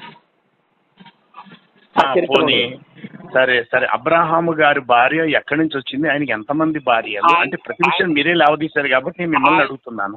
ఆయనతో బబులోన్ నుంచి వచ్చిందండి ఆవిడ. బబులోన్ అదే బబులోన్ నుండి వచ్చింది అంటారు కాబట్టి అతని భార్య ఎక్కడి నుంచి వచ్చింది, ఆమె పేరేంటి, ఎంతమంది భార్యలు, ఇబ్రాహిం గారికి ఎంతమంది కుమారులు. ఇది మొత్తం ఇదంతా ఉండదు, కొన్ని విషయాలే ఉంటాయి. ఎందుకంటే చెప్తున్నాను కదా, పూర్తిగా అది ఉండదు. ఇస్మాయిల్ అలైహిస్సలాం వారి గురించి ఉంటూ బనీ ఇజ్రాయిల్ గురించి చెప్తూ ఉన్నప్పుడు మాత్రమే ఇబ్రహీం, యాకూబ్ అని ఉంటది. మీరు ఇంటికి వెళ్ళడానికి ఎంత టైం పడుతుంది? ఇప్పుడు నేను ఇంటి దగ్గర లేనండి, అదే మన జాబ్ లో ఉంటాం కదండి, జాబ్ టైం అయిపోతూ వస్తుంది. ఇప్పుడు మీ చేతిలో సెల్ ఫోన్ లో ఖురాన్ ఉందా? ఖురాన్ ఉంటది. సరే, నేను ఒక రిఫరెన్స్ చెప్తాను, చదువుతారా ఒకసారి? చెప్పండి, మీరు చదివి చెప్పేయండి, నేను వింటాను. చదివి చెప్పడు కదా, అంటే మీరు డైరెక్టర్ మీరు తీసి నేను ఇక్కడ చదువుతాను, మీరు కూడా అక్కడ చదవాలని చెప్పండి. పర్వాలేదు, చదివి చెప్పండి, దానికి ఉంది. చదివి చెప్పండి. లేదు, మీరు ఇంటికి వెళ్ళండి, ఒక గంట పోయిన తర్వాత అన్నా పర్వాలేదు, 2 గంటలైనా పర్వాలేదు. చదవండి, మీ మీద మాకు నమ్మకం ఉండదండి. ఇప్పుడు మీరు చర్చలకు రాకపోయినా మేము ఇప్పుడు మీరు ఇప్పుడు మనం మాట్లాడుకుంటున్న మీరు ఓర్పుగా సహనంగా విన్నారు. నేను అదే ఆశ్చర్యపోతున్నాను. చాలా ఓర్పు సహనంతో. నేను కొద్దిగా గట్టిగా, నేను ఏదో ఆవేశంగా మాట్లాడుతున్నట్టు నా వాయిస్ ఇంత మిత్రమా, ఏమనుకోవచ్చు. సరే పర్లేదు, నేను అడ్జస్ట్ అయ్యాను, పర్వాలేదు, చెప్పారు కదా. అంటే నేనేమంటానంటే నా చేతిలో గ్రంథం ఉన్నట్టు అటు మీ చేతిలో గ్రంథం, మీ చేతిలో ఫోన్ ఉన్నట్టు నా చేతిలో, ఎందుకంటే మనం దూరంగా ఉన్నాం కనుక ఉంటూ నేను ఇక్కడ చదువుతుంటాను ఆయాతులను, వచనాలను సరిగ్గా ఖురాన్ లో మీరు చదివే ఖురాన్ లో అక్కడ కూడా అలాగే ఉన్నాయా లేదా అనేది నాకు ఒకసారి కావాలి. అదే మీరు ఇప్పుడు అరబ్బీ నుంచి చదువుతారా? మీరు అరబిక్ చదువుతారా? మీరు అరబిక్ నాకు వచ్చు. ఓకే, సంతోషం, చాలా. అంటే ఏదైనా విషయం ఉన్నప్పుడు వెనక్కి నేను వెళ్ళి రెండోది నేను తీసుకుని నాతో పాటు ఒక మజీద్ ఇమాం గారినే కాదు, మాకు సంబంధించినటువంటి ఇమాం గారినే కాదు, మిగతా 4-5 ఇప్పుడు నేను ఏం చేశానంటే అంటే ఇస్లాంలోకి వచ్చినప్పుడు ఒక టెస్ట్ పెట్టుకున్నాను. ఎలాగో తెలుసు అంటారా? ఒక 4 వేరు చోట ఉంచాను. 4 ఇమాముల్ని, 4 వేరు చోట్ల పరికించాను. ఎలాగంటే ఒక రోజు ఒక 20 కిలోమీటర్ల దూరంలో ఉన్న అతన్ని, ఇంకో రోజు దుబాయ్ లో ఉన్న అతన్ని, ఇంకో రోజు హైదరాబాద్ లో ఉన్న అతన్ని, ఇంకొక రోజు వైజాగ్ లో ఉన్న అతన్ని పరికించాను. సూర్య ఇఖ్లాస్ చదవమన్నాను. సూర్య ఇఖ్లాస్ 112వ సూర. ఆయన ఎవరి సంతానము కాడు, ఆయనకి ఎవరు సంతానము లేదు. అది చదవమంటే వాళ్ళ 4 కొద్దిగా యాసలు తేడా. అది అరబిక్ భాష కదా, మరి సౌదీలో ఉంటారు కాబట్టి అది కరెక్ట్గా చదివారు. అదే తర్వాత ఇంకా కొన్ని సూరాలు, సూర్య ఆలి ఇమ్రాన్ లో కొన్ని ఎదటి యొక్క ఆయుధులు ఉంటాయి కదా, నేను చదవమన్నా. అది ఎవరిని, ఒక దుబాయ్ స్నేహితుడిని, ఒక సౌదీ అరేబియాలో ఉన్న స్నేహితుడిని వేరుగా తెలియకుండా చదవమన్నాను. వాళ్ళకి తెలియకుండా టెస్ట్ పెట్టడం, ఎందుకంటే టెస్ట్ మనం చేసుకోవాలి. అవును. అందరూ ఒకేలా చదువుతున్నారు, వేరుగా చదవడం లేదు. అంటే వీళ్ళు కంఠస్థం చేసినది ప్రపంచవ్యాప్తంగా కూడా ఒకే సేమ్ టైప్ ఆఫ్ పొజిషన్ లో ఉంది. తర్వాత ఎందుకంటే ఇప్పుడు మన చేతిలో ఉన్నటువంటి గ్రంథాలు వేరు దేశాలకు వెళ్తున్నప్పుడు వాక్యాలు, వచనాలు అన్ని మారుతున్నాయా లేదంటే ఖచ్చితంగా మారుతున్నాయని బ్రదర్ బొంకూరు జాన్ గారు వినే ఉంటారు మీరు. ఏ ఊరు బ్రదర్ అయినా? బ్రదర్ బొంకూరు జాన్ గారు. ఏ ఊరు? హైదరాబాద్. ఆయన బైబిల్ సొసైటీ ఇండియా వారికి 40 వచనాలు బైబిల్ నుంచి ఇవి తొలగించండి, గ్రీకులో ఇలా ఉన్నాయి, దీని వల్ల ఏమవుతుందంటే మా సంఘాలలో గొడవ వస్తుంది. ఇప్పుడు త్రిత్వం అని ఒక రకంగాను, అంటే ఇలా మాట్లాడుతున్నాను ఏమనుకో, త్రిత్వం అని ఒక రకంగాను, తండ్రి కుమార పరిశుద్ధాత్మ వేరు అని గాను, తండ్రి ఒక్కడే దేవుడు, మామూలుగా యేసుక్రీస్తు మామూలు ప్రవక్తగా వచ్చారని ఇలా విడివిడిగా గొడవలు అవుతున్నాయి. ఇలా గొడవలు అవుతున్నాయని చెప్పి ఆయన ఒక 4 వీడియోలు పెట్టి మొత్తం 14 పాటలు 15 పాటలు పెట్టాడు. నేను చక్కగా చూశాను. ఆయన దానికి పీడిఎఫ్ కూడా పెట్టారు. ఆ పీడిఎఫ్ లో చూస్తే యేసుక్రీస్తు వారి గురించి ఎక్కడైతే దేవుడని రాయబడుతుందో మూలవ్రాత ప్రతుల్లోకి వెళ్తే అసలు దేవుడు అనేటువంటి వాక్యాలు దానికి విడగొట్టబడింది. అసలు సంబంధించినటువంటి దేవునికిని, దేవుడైన యెహోవాకిని, యేసుక్రీస్తుకి మొత్తం విడగొడుతుంది. ఈ రేపు పొద్దున్న ఇది బైబిల్ ఏదైతే బైబిల్ సొసైటీ ఆఫ్ ఇండియా కనుక మార్చింది అనుకోండి, ఈ రోజు త్రిత్వాన్ని నమ్ముకున్న వాళ్ళందరూ కూడా ఖచ్చితంగా బూడిదో కలిసిపోవాల్సింది. ఎందుకంటే ఇప్పుడు ఇలా అని కాదండి, ఇప్పుడు మీ మీద నాకు ఇప్పుడు మీరు విమర్శించేది చాలా తక్కువ. మొహమ్మద్ సలాహన్ వారిని కానీ వేరే వారిని విమర్శించేది చాలా తక్కువ. ప్రవీణ్ పగడాల గారు వీళ్ళందరూ ఉన్నారు కదండి మిత్రులు, వాళ్ళు విమర్శించేది అయితే ఇంకా ఎక్కువ ఉంటుంది. నాకు విమర్శ అంటే చాలా ఇష్టం. ఎదుటోడు విమర్శిస్తేనే గాని మన బుర్రలో ఉన్నటువంటి మేధస్సును మనం మాట్లాడగలిగి మన సబ్జెక్ట్ ఎదుటోడికి చెప్పగలగాలి. ఆడు విమర్శిస్తాడు కదని మనం కుమిలిపోవడం ఎందుకు? మంచి మాట. ఇప్పుడు నేను విమర్శించేది మీరు కుమిలిపోరు, ఎందుకంటే సత్యాన్ని అంగీకరించేటువంటి దాంట్లో ఉండాలి. మీరు నన్ను విమర్శించారు, నేను ఎందుకు మీ మీద పగ పెంచుకోవాలి? సత్యాన్ని చెప్తున్నారే, లేకపోతే సత్యం వైపు మనం ఆలోచించాలి అంతే. ఈ పరంపరగా ఉండాలి. కానీ మనం ఏంటంటే బ్రతుకు తెరువు కోసం దీనికోసం అయితే మాత్రం నేను సత్యాన్వేషణ ఇప్పటికీ చేపట్ల. నేను ఇప్పటికి కూడా ఖురాన్ మారి మళ్ళీ చదువుతూనే ఉంటాను రెండోసారి. ఎందుకంటే అరబ్బీని కొంచెంగా నేర్చుకున్నాను, పూర్తిగా రాలేదు. అయితే చెప్తున్నాను మీకు, ఎందుకు అంటున్నానంటే అండి, మనకి గ్రంథం సజీవంగా ఉందా లేదా అంటే నేను చెక్ చేసినంత వరకు నాకు సజీవంగా ఖురాన్ ఉంది. ఇది నా మనస్సాక్షి, దేవుని ఎదుటిగా నేను చెప్తున్నాను. ఆ పైన ఉన్నటువంటి దేవుని సాక్షిగా ఆయన మీరు యెహోవా అనుకోవచ్చు, నేను అల్లా అనుకోవచ్చు, లేకపోతే వాళ్ళు అక్షర పరబ్రహ్మ అనుకోవచ్చు, ఎవరైనా మూడో మాట ఏంటి, అక్షర పరబ్రహ్మ అనుకోవచ్చు. ఈ మధ్యనే సత్యార్థ ప్రకాశం అని బుక్ చదువుతున్నాను, చాలా బాగుంది. మీకు కావాలంటే ఒకటి కొందాం, చాలా బాగుంది. అందులో స్వామి మద్దయానంద సరస్వతి బాగా చెప్పాడు. దేవుడు ఒక్కడే, ఆయన పరమేశ్వరుడు అని. చాలా ఎక్సలెంట్ పాయింట్ ఆయన. ఎందుకంటే ఆయన 30 సంవత్సరాలు రీసెర్చ్ చేసి తీసిన సబ్జెక్ట్ ఏంటంటే వేదాలు 4 వేదాలు చెప్పేటటువంటి సబ్జెక్ట్ ఓం అనే శబ్దంతో వచ్చినట్టే పరమేశ్వరుడు. గాయత్రి మంత్రం ఉంది కదండి, అవునవునవును. ఆ గాయత్రి మంత్రం ఇంతకీ ఏంటంటే యాక్చువల్ గా పరమేశ్వరుడు అంటే అందరికి గొప్పవాడు, ప్రజాపతి అయినటువంటి దేవుడు ఆయన ఒక్కడు. ఆయన ఎలాంటి వాడు అంటే శరీరం ధరించడు, చనిపోడు, పుట్టడు, బతకడం కానీ అనారోగ్యం కానీ ఇలాంటివి ఉండవని దాని మీద చాలా చక్కనటువంటి దాన్ని మానవతత్వానికి అతీతమైన వాడు. అంటే ఎలా ఇచ్చాడంటే సృష్టి, స్థితి, లయ, కారకుడు. అవును, ఎంత ఎక్సలెంట్ నాలెడ్జ్ చూసారా. నేను అప్పుడు ఇక్లాస్వరాన్ని సరి చూసుకున్నాను, ఎంత బాగుంది. రెండోది ఈ బైబిల్లో చదివాను, దేవుడు గొప్పవాడు. దీని గురించి కీర్తన గ్రంథంలో ఉంటది, పైగా మోషే ద్వితీయోపదేశ ఖండంలో ఎక్కడ చెప్తాడు, యెహోవా వినుము నీ దేవుడైన ప్రభువు అద్వితీయుడు. అది కాదు, ఇంకా చెప్పుకొస్తాడు, ఇంకా చాలా చెప్తారండి, అది ఇంకా చాలా ఉంది. అంటే అలాగా ఏంటంటే దేవుని యొక్క ఇజ్రాయేలులకు ఒక్కరికైతే దేవుడు కాదు కదండి, మొత్తం ప్రపంచ ప్రజలందరికీ దేవుడు ఆయన. వాళ్ళు ఒక్కడే మా దేవుడు అని సొంతం చేసుకున్నారు. మనందరి దేవుడు కదా. అదండి, అందుకని ఏంటంటే నేను మాత్రం అది నా మనస్సాక్షి ఎందుకు నాకు నమ్మళించిందంటే నా రీసెర్చ్ లో ఏంటంటే అండి, యేసుక్రీస్తు వారి సిలువ మరణంపై నాకు అటు 50% ఇటు 50% తేలలేదు. తేల్చుదామని చూస్తే నిజంగా ముస్లిం మిత్రులు బైబిల్ కాదే, కానీ ముస్లిం మిత్రులు మాట్లాడుతున్నటువంటి చక్కని పదజాలంతో నాలిక మెలిపెట్టకుండా మాట్లాడుతుంటే క్రైస్తవ సోదరులు ఎందుకు వెళ్ళిపోతున్నారు, నా పాస్టర్లు సైతం నన్ను ఎందుకు చేయలేకపోతున్నారు. నేను ఇంచుమించుగా దాని గురించి దీని గురించి నేను 8 సంవత్సరాల నుంచి 8 సంవత్సరాలు పోరాడాను. అయ్యో అయ్యో 8 సంవత్సరాలు ఇప్పటికీ పోరాడుతున్నా. నేను ఏమంటున్నానంటే, అయ్యా నాకు సత్యం చూపించండి, ఇది ఖురాన్ సత్యం కాకపోతే నాకు సత్యం చూపించండి. ఓకే. నాకు ఎందుకు మొహమ్మద్ సల్లాహు వారిది ఖురాన్ ఇంకా నచ్చింది చెప్పమంటారా? మా అమ్మగారు నాకు షేక్ మీరా బీబీ అండి. మా అమ్మగారి పేరు షేక్ మీరా బీబీ. షేక్ మీరా బీబీ మన తెలుగు నూరు భాష. అదే నూరు భాష. అవునండి. నూరు భాష. ఈవిడికి కేజీ మాంసం, ఈవిడికి కేజీ మాంసం, ఈవిడికి కేజీ మాంసం.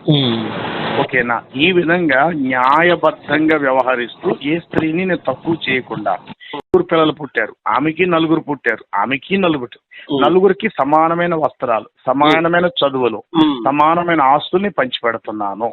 ఈ స్థితిలో నేను ఉండాలన్న విశ్వాసంతో ఉండి నిజ జీవితంలో అలాగే చేయగలుగుతున్నాను, మంచిగానే చేస్తున్నాను. అలా చేస్తున్నటువంటి నేను సమాజంలో 4 భార్యలతో నేను పెళ్లి చేసుకొని ఉండొచ్చు అంటారా? ఇప్పుడు ఒక విషయం చెప్తున్నానండి. నాకు తెలిసినటువంటి 4 వ్యక్తులు స్నేహితులు నాకు తెలుసు. ఓకే. 4 స్నేహితులు ఒకే భార్య, 4 పిల్లలను కన్నారు. అంటే నేను చెప్తుంది ముస్లింలు, హిందువులండి. నాకు తెలిసిన వ్యక్తులు, నేను ఇంచుమించుగా లోకాన్ని 25వ ఏట నుంచి ఇప్పుడు 40వ సంవత్సరం వచ్చింది, ఇప్పుడు వరకు చదువుతూ వచ్చాను. ఒక హైందవంలో కానీ ఒక క్రైస్తవంలో కానీ నాకు తెలిసిన మిత్రుల్లో అంటే పెళ్లి చేసుకోకుండా ఒక్కొక్క వ్యక్తిని అడిగితే సెంచరీ కొట్టాను తమ్ముడు అన్నారండి. ఎంత వరస్ట్ మాట అండి ఇది. అంటే ఈ వ్యాధులు సంక్రమణ అసలు ఈ వ్యక్తులు ఇంచుమించుగా ఒక శాంపిల్గా 4 నేను శాంపిల్గా కాకుండా 100 మందిని కూడా ఇంటర్వ్యూ చేస్తే నీకు ఒక స్త్రీగా ఉంటుంది కదా అదే శరీరం, నువ్వు ఎందుకు తృప్తిపడలేకపోతున్నావు అనేటువంటి విషయాన్ని కూడా నేను అన్నాను. నేను హలో సరే, మీరు చెప్పిన విషయం పక్కన పెట్టినప్పుడు నా చేతిలో ఖురాన్ చదివాను, నా చేతిలో ఉంది, నేను అలా చేయొచ్చు అంటారా అని అడుగుతున్నాను నేను. ఇంకో విషయం చెప్తున్నానండి. ఇప్పుడు ఖురాన్ ప్రకారం గురించి మీరు చెప్తున్నారు కదా, ఇప్పుడు ఆంధ్రప్రదేశ్ తెలంగాణలో ఆడపిల్లల రేషియో పెరిగిపోయింది, మగవాళ్ళు తగ్గిపోయారు. పిల్లలు కానండి అని చంద్రబాబు నాయుడు చెప్తున్నాడు. ఓకే. ఇప్పుడు ఆడవాళ్ళు తగ్గిపోయారు, ఆడవాళ్ళు పెరిగిపోయారు, మగవాళ్ళు తగ్గిపోతే ఆడవాళ్ళు మిగతా ఆడవాళ్ళు ఏం చేద్దాం? ఆ కాలంలో అది జరిగిందని నేను చెప్తున్నాను మీకు. మీరు నన్ను అర్థం చేసుకోవట్లేదు. అన్ని కాలాలకు ఉపయోగపడేలా ఖురాన్ చెప్పిన స్టేట్మెంట్ అది. న్యాయంగా వ్యవహరించండి అని. ఒక కాలంలో ఆడవాళ్ళు పెరిగిపోయి మగవాళ్ళు తగ్గిపోతే ఏం చేయగలను? వాళ్ళు వ్యభిచారులుగా రోడ్ల మీద వదులుతున్నామా? ఎక్కడ చూసినా దేశంలో ఎక్కడ చూసినా వ్యభిచార కేంద్రాలు ఎక్కువ ఏర్పడుతున్నాయి కదా. కండం వాడండి అంటున్నారు కానీ వ్యభిచారం మానండి అంటున్నారా? ఓయో రూములు పెరుగుతున్నాయి కానీ వ్యభిచారం తగ్గుతుందా? బ్రదర్, నేను చెప్పిన మాట మీకు అర్థం. ఇది ఖురాన్ లో నాకు అర్థమైన విషయమే. 4 మీరు చెప్పారు న్యాయంగా వ్యవహరించండి అనేటువంటి విషయం ఏదైతే ఉందో ఆ న్యాయంగానే వ్యవహరించాలి. న్యాయంగా వ్యవహరించలేకపోతే నాకు ఒక్కరిని పెళ్లి చేసుకోవడం బెటర్. అంటే ఇప్పుడు నేను 4 చేసుకోవచ్చు అంటారా అన్న? నేను బ్రదర్ వినండి, నేను ఒక ముస్లిం గా ఖురాన్ లో ఉన్న ఈ ఆయాతులు లేకపోతే ఈ వచనాలను బట్టి 4 నేను పెళ్లి చేసుకోవచ్చు అంటారా అని నేను మిమ్మల్ని అడిగాను. దానికి కరెక్ట్ గా ఎస్ ఆర్ నో అంతే. ఇబ్రహీం ధర్మం ప్రకారంగా చేసుకోవచ్చండి. నేను ఇబ్రహీం ధర్మం కాదు, ఖురాన్ ధర్మం మీకు అర్థం కాదు. ఇబ్రహీం ధర్మం మీరు అంత డీప్ గా సింపుల్ గా చెప్తున్నాను. ఇప్పుడు సింపుల్ గా చెప్పేసి ఏంటంటే మొహమ్మద్ గారికి ఇవ్వబడింది ఖురాను. అవును. అబ్రహాం గారికి ఖురాన్ ఇవ్వబడలేదు. అబ్రహాం గారికి సహీఫాలు ఇవ్వబడ్డాయి. నేను ఖురాన్ కోసం మాట్లాడుతున్నాను బ్రదర్. మీకు అర్థం కావడం సహీఫాలు ఇవ్వబడ్డాయి. ఆ నేను మీకు ఖురాన్ కోసం చెప్తున్నాను. ఈ 114 సూరాలు ఎవరి చేతికి ఇవ్వబడ్డాయి? మొహమ్మద్ సల్లాహు వారిపై. నేను అదే అడుగుతున్నప్పుడు వేరే రూపంలోకి వెళ్ళద్దు బ్రదర్. నేను మొహమ్మద్ గారికి ఖురాన్ ఇవ్వబడింది. మొహమ్మద్ గారు క్రీస్తు శకం 571లో వారు జన్మించారు. నేటికి 1400 సంవత్సరాలు గడిచింది ఆయన కాల వ్యవధి. అయితే ఇప్పుడు ఖురానులో ఈ మాట ఉంది. దీన్ని నేను ప్రధానంగా ఇదిగో అల్లా వారు చెప్పారు, 2 గాని 3 గాని 4 తీసుకొని వారి ఎడల న్యాయంగా వ్యవహరించండి, అంటే ఏమి తక్కువ కాకుండా అని చెప్పి ఈ మాటని ప్రధానంగా తీసుకొని ఇప్పుడు నేను 4 చేసుకోవచ్చు అంటే మిమ్మల్ని అడుగుతున్నా. మిగతా విషయాలు కూడా తీసుకోవాలి. ఇప్పుడు ఖురాన్లో ఉంది ఈ చెప్తున్న విషయం- ప్రతి ఈ విషయాన్ని విషయం. తీసుకుంటూ ఇది కూడా తీసుకోవాలి. ఇప్పుడు నమాజ్ చేయండి అని ఉంది, నమాజ్ చేయండి అని తీసుకోవాలి. మీరు నేను అదే బ్రదర్, నేను ఒక ముస్లింగా అంటున్నాను. నేను ముస్లిం గా ఇది ఒక చిన్న పార్ట్ అండి లైఫ్ లో. దీన్ని బ్రదర్, తీసుకుని ఇప్పుడు పెద్ద చేద్దాం అంటే ఎలా కుదురుతుంది? ఇప్పుడు ఒక ముస్లింగా ఇప్పుడు నేనేం చేస్తానంటే వినండి. ఇప్పుడు ఇబ్రాహీం అలైహిస్సలాం వారి జీవితం తీసుకున్నాం. ఐదు పూటలు నమాజ్ చేసే వ్యక్తి అయి, దేవుడు ఒక్కడే, మొహమ్మద్ అంతిమ దైవ ప్రవక్త, ఖురాను దైవం తరపున అవతరించింది అని ఈ విషయాలన్నీ విశ్వసిస్తూ ఆ మార్గంలో నడుస్తూ, అలా తప్ప వేరొక దైవము లేరు, ఆయనకు ఎవరిని సాటి చెయ్యకూడదు అన్న పునాది మీద విశ్వసిస్తూ ఈ పని చేయొచ్చంటారా నేను అడుగుతున్నాను. ఏ పని చేయొచ్చండి? అది ఇబ్రాహీం ధర్మం, నలుగురిని ఇబ్రాహీం ధర్మం కాబట్టి. ఇబ్రాహీం అలైహిస్సలాం వారు ఏమని చెప్తారంటే, మొదట ఇబ్రాహీం అలైహిస్సలాం వారిని గుర్తు చేస్తూ ఖురాన్ లో ఉన్నటువంటి ఆయుధాలన్నీ కూడా తిరుగుతూ ఉంటాయి. ఇబ్రాహీం, ఇస్మాయిల్ అలైహిస్సలాం వారి గురించి ఇటు తిరుగుతాయి, ముస్లింల వైపు తిరుగుతాయి. అటువైపు బనీ ఇజ్రాయెల్ కి ఇబ్రాహీం, ఇస్సాకు, యాకూబ్ అలైహిస్సలాం వారి వైపు తిరుగుతుంది. నేను అన్న మాట మీరు దాటిపోతున్నారు. నేను దాటి వెళ్ళడం లేదండి. మీరు అనేది ఏంటంటే ఇప్పుడు నేనేమన్నానంటే, ఇప్పుడు ఒక మాట అన్నారు, ఖురాన్ ఏం చెప్తుందంటే ఏకపత్ని పురుషుడితో ఉండాలి, మరి ఒక్కదానితో యాగంటారు అని మీరు ఒక మాట అనేసారు. నా దగ్గర నేనేమంటున్నానంటే, ఇప్పుడు ఖురాన్ ఇప్పుడు ఒక్కరితో ఉండగలగారంటే మరి అక్కడ ఆయుతులు ఏమిటంటే ఒక్కరితో ఉండాలనుకుంటే ఒక్కరితో ఉండండి ఉందిగా. ఎక్కడుంది? అక్కడే ఉంటుంది, చూడండి, చదవండి. లేదు లేదు లేదు లేదు లేదు లేదు కాబట్టి నేను చెప్తున్నాను. అందుకే నీ చేతిలో గ్రంథం ఉన్నదా, ఎదురుకుంటా కూర్చుంటే బాగుంటది అని చెప్పాను. అందుకే ఇంత లేదా ఒక అరగంట ఇంటికి వెళ్ళిన తర్వాత చక్కగా స్థలాలు స్నానం చేసి కూర్చుంటే నేను ఒక గంట వరకైనా నేను మెలకుకుంటాను. మీ చేతిలో గ్రంథం ఉండాలా, నా చేతిలో గ్రంథం ఉండాలి. మీ చేతిలో ఫోన్, నా చేతిలో ఫోన్ ఉండాలా. అక్కడ లేఖనం అక్షరములో పా అన్నది కూడా తేడా రాకుండా, యా యా అనేది కూడా తేడా రాకుండా, చెప్తున్నాను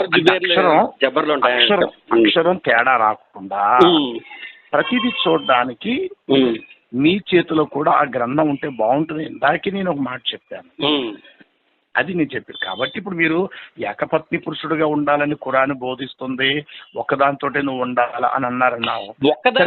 రిస్ట్రిక్షన్ పెట్టలేదు ఎప్పుడు కూడా.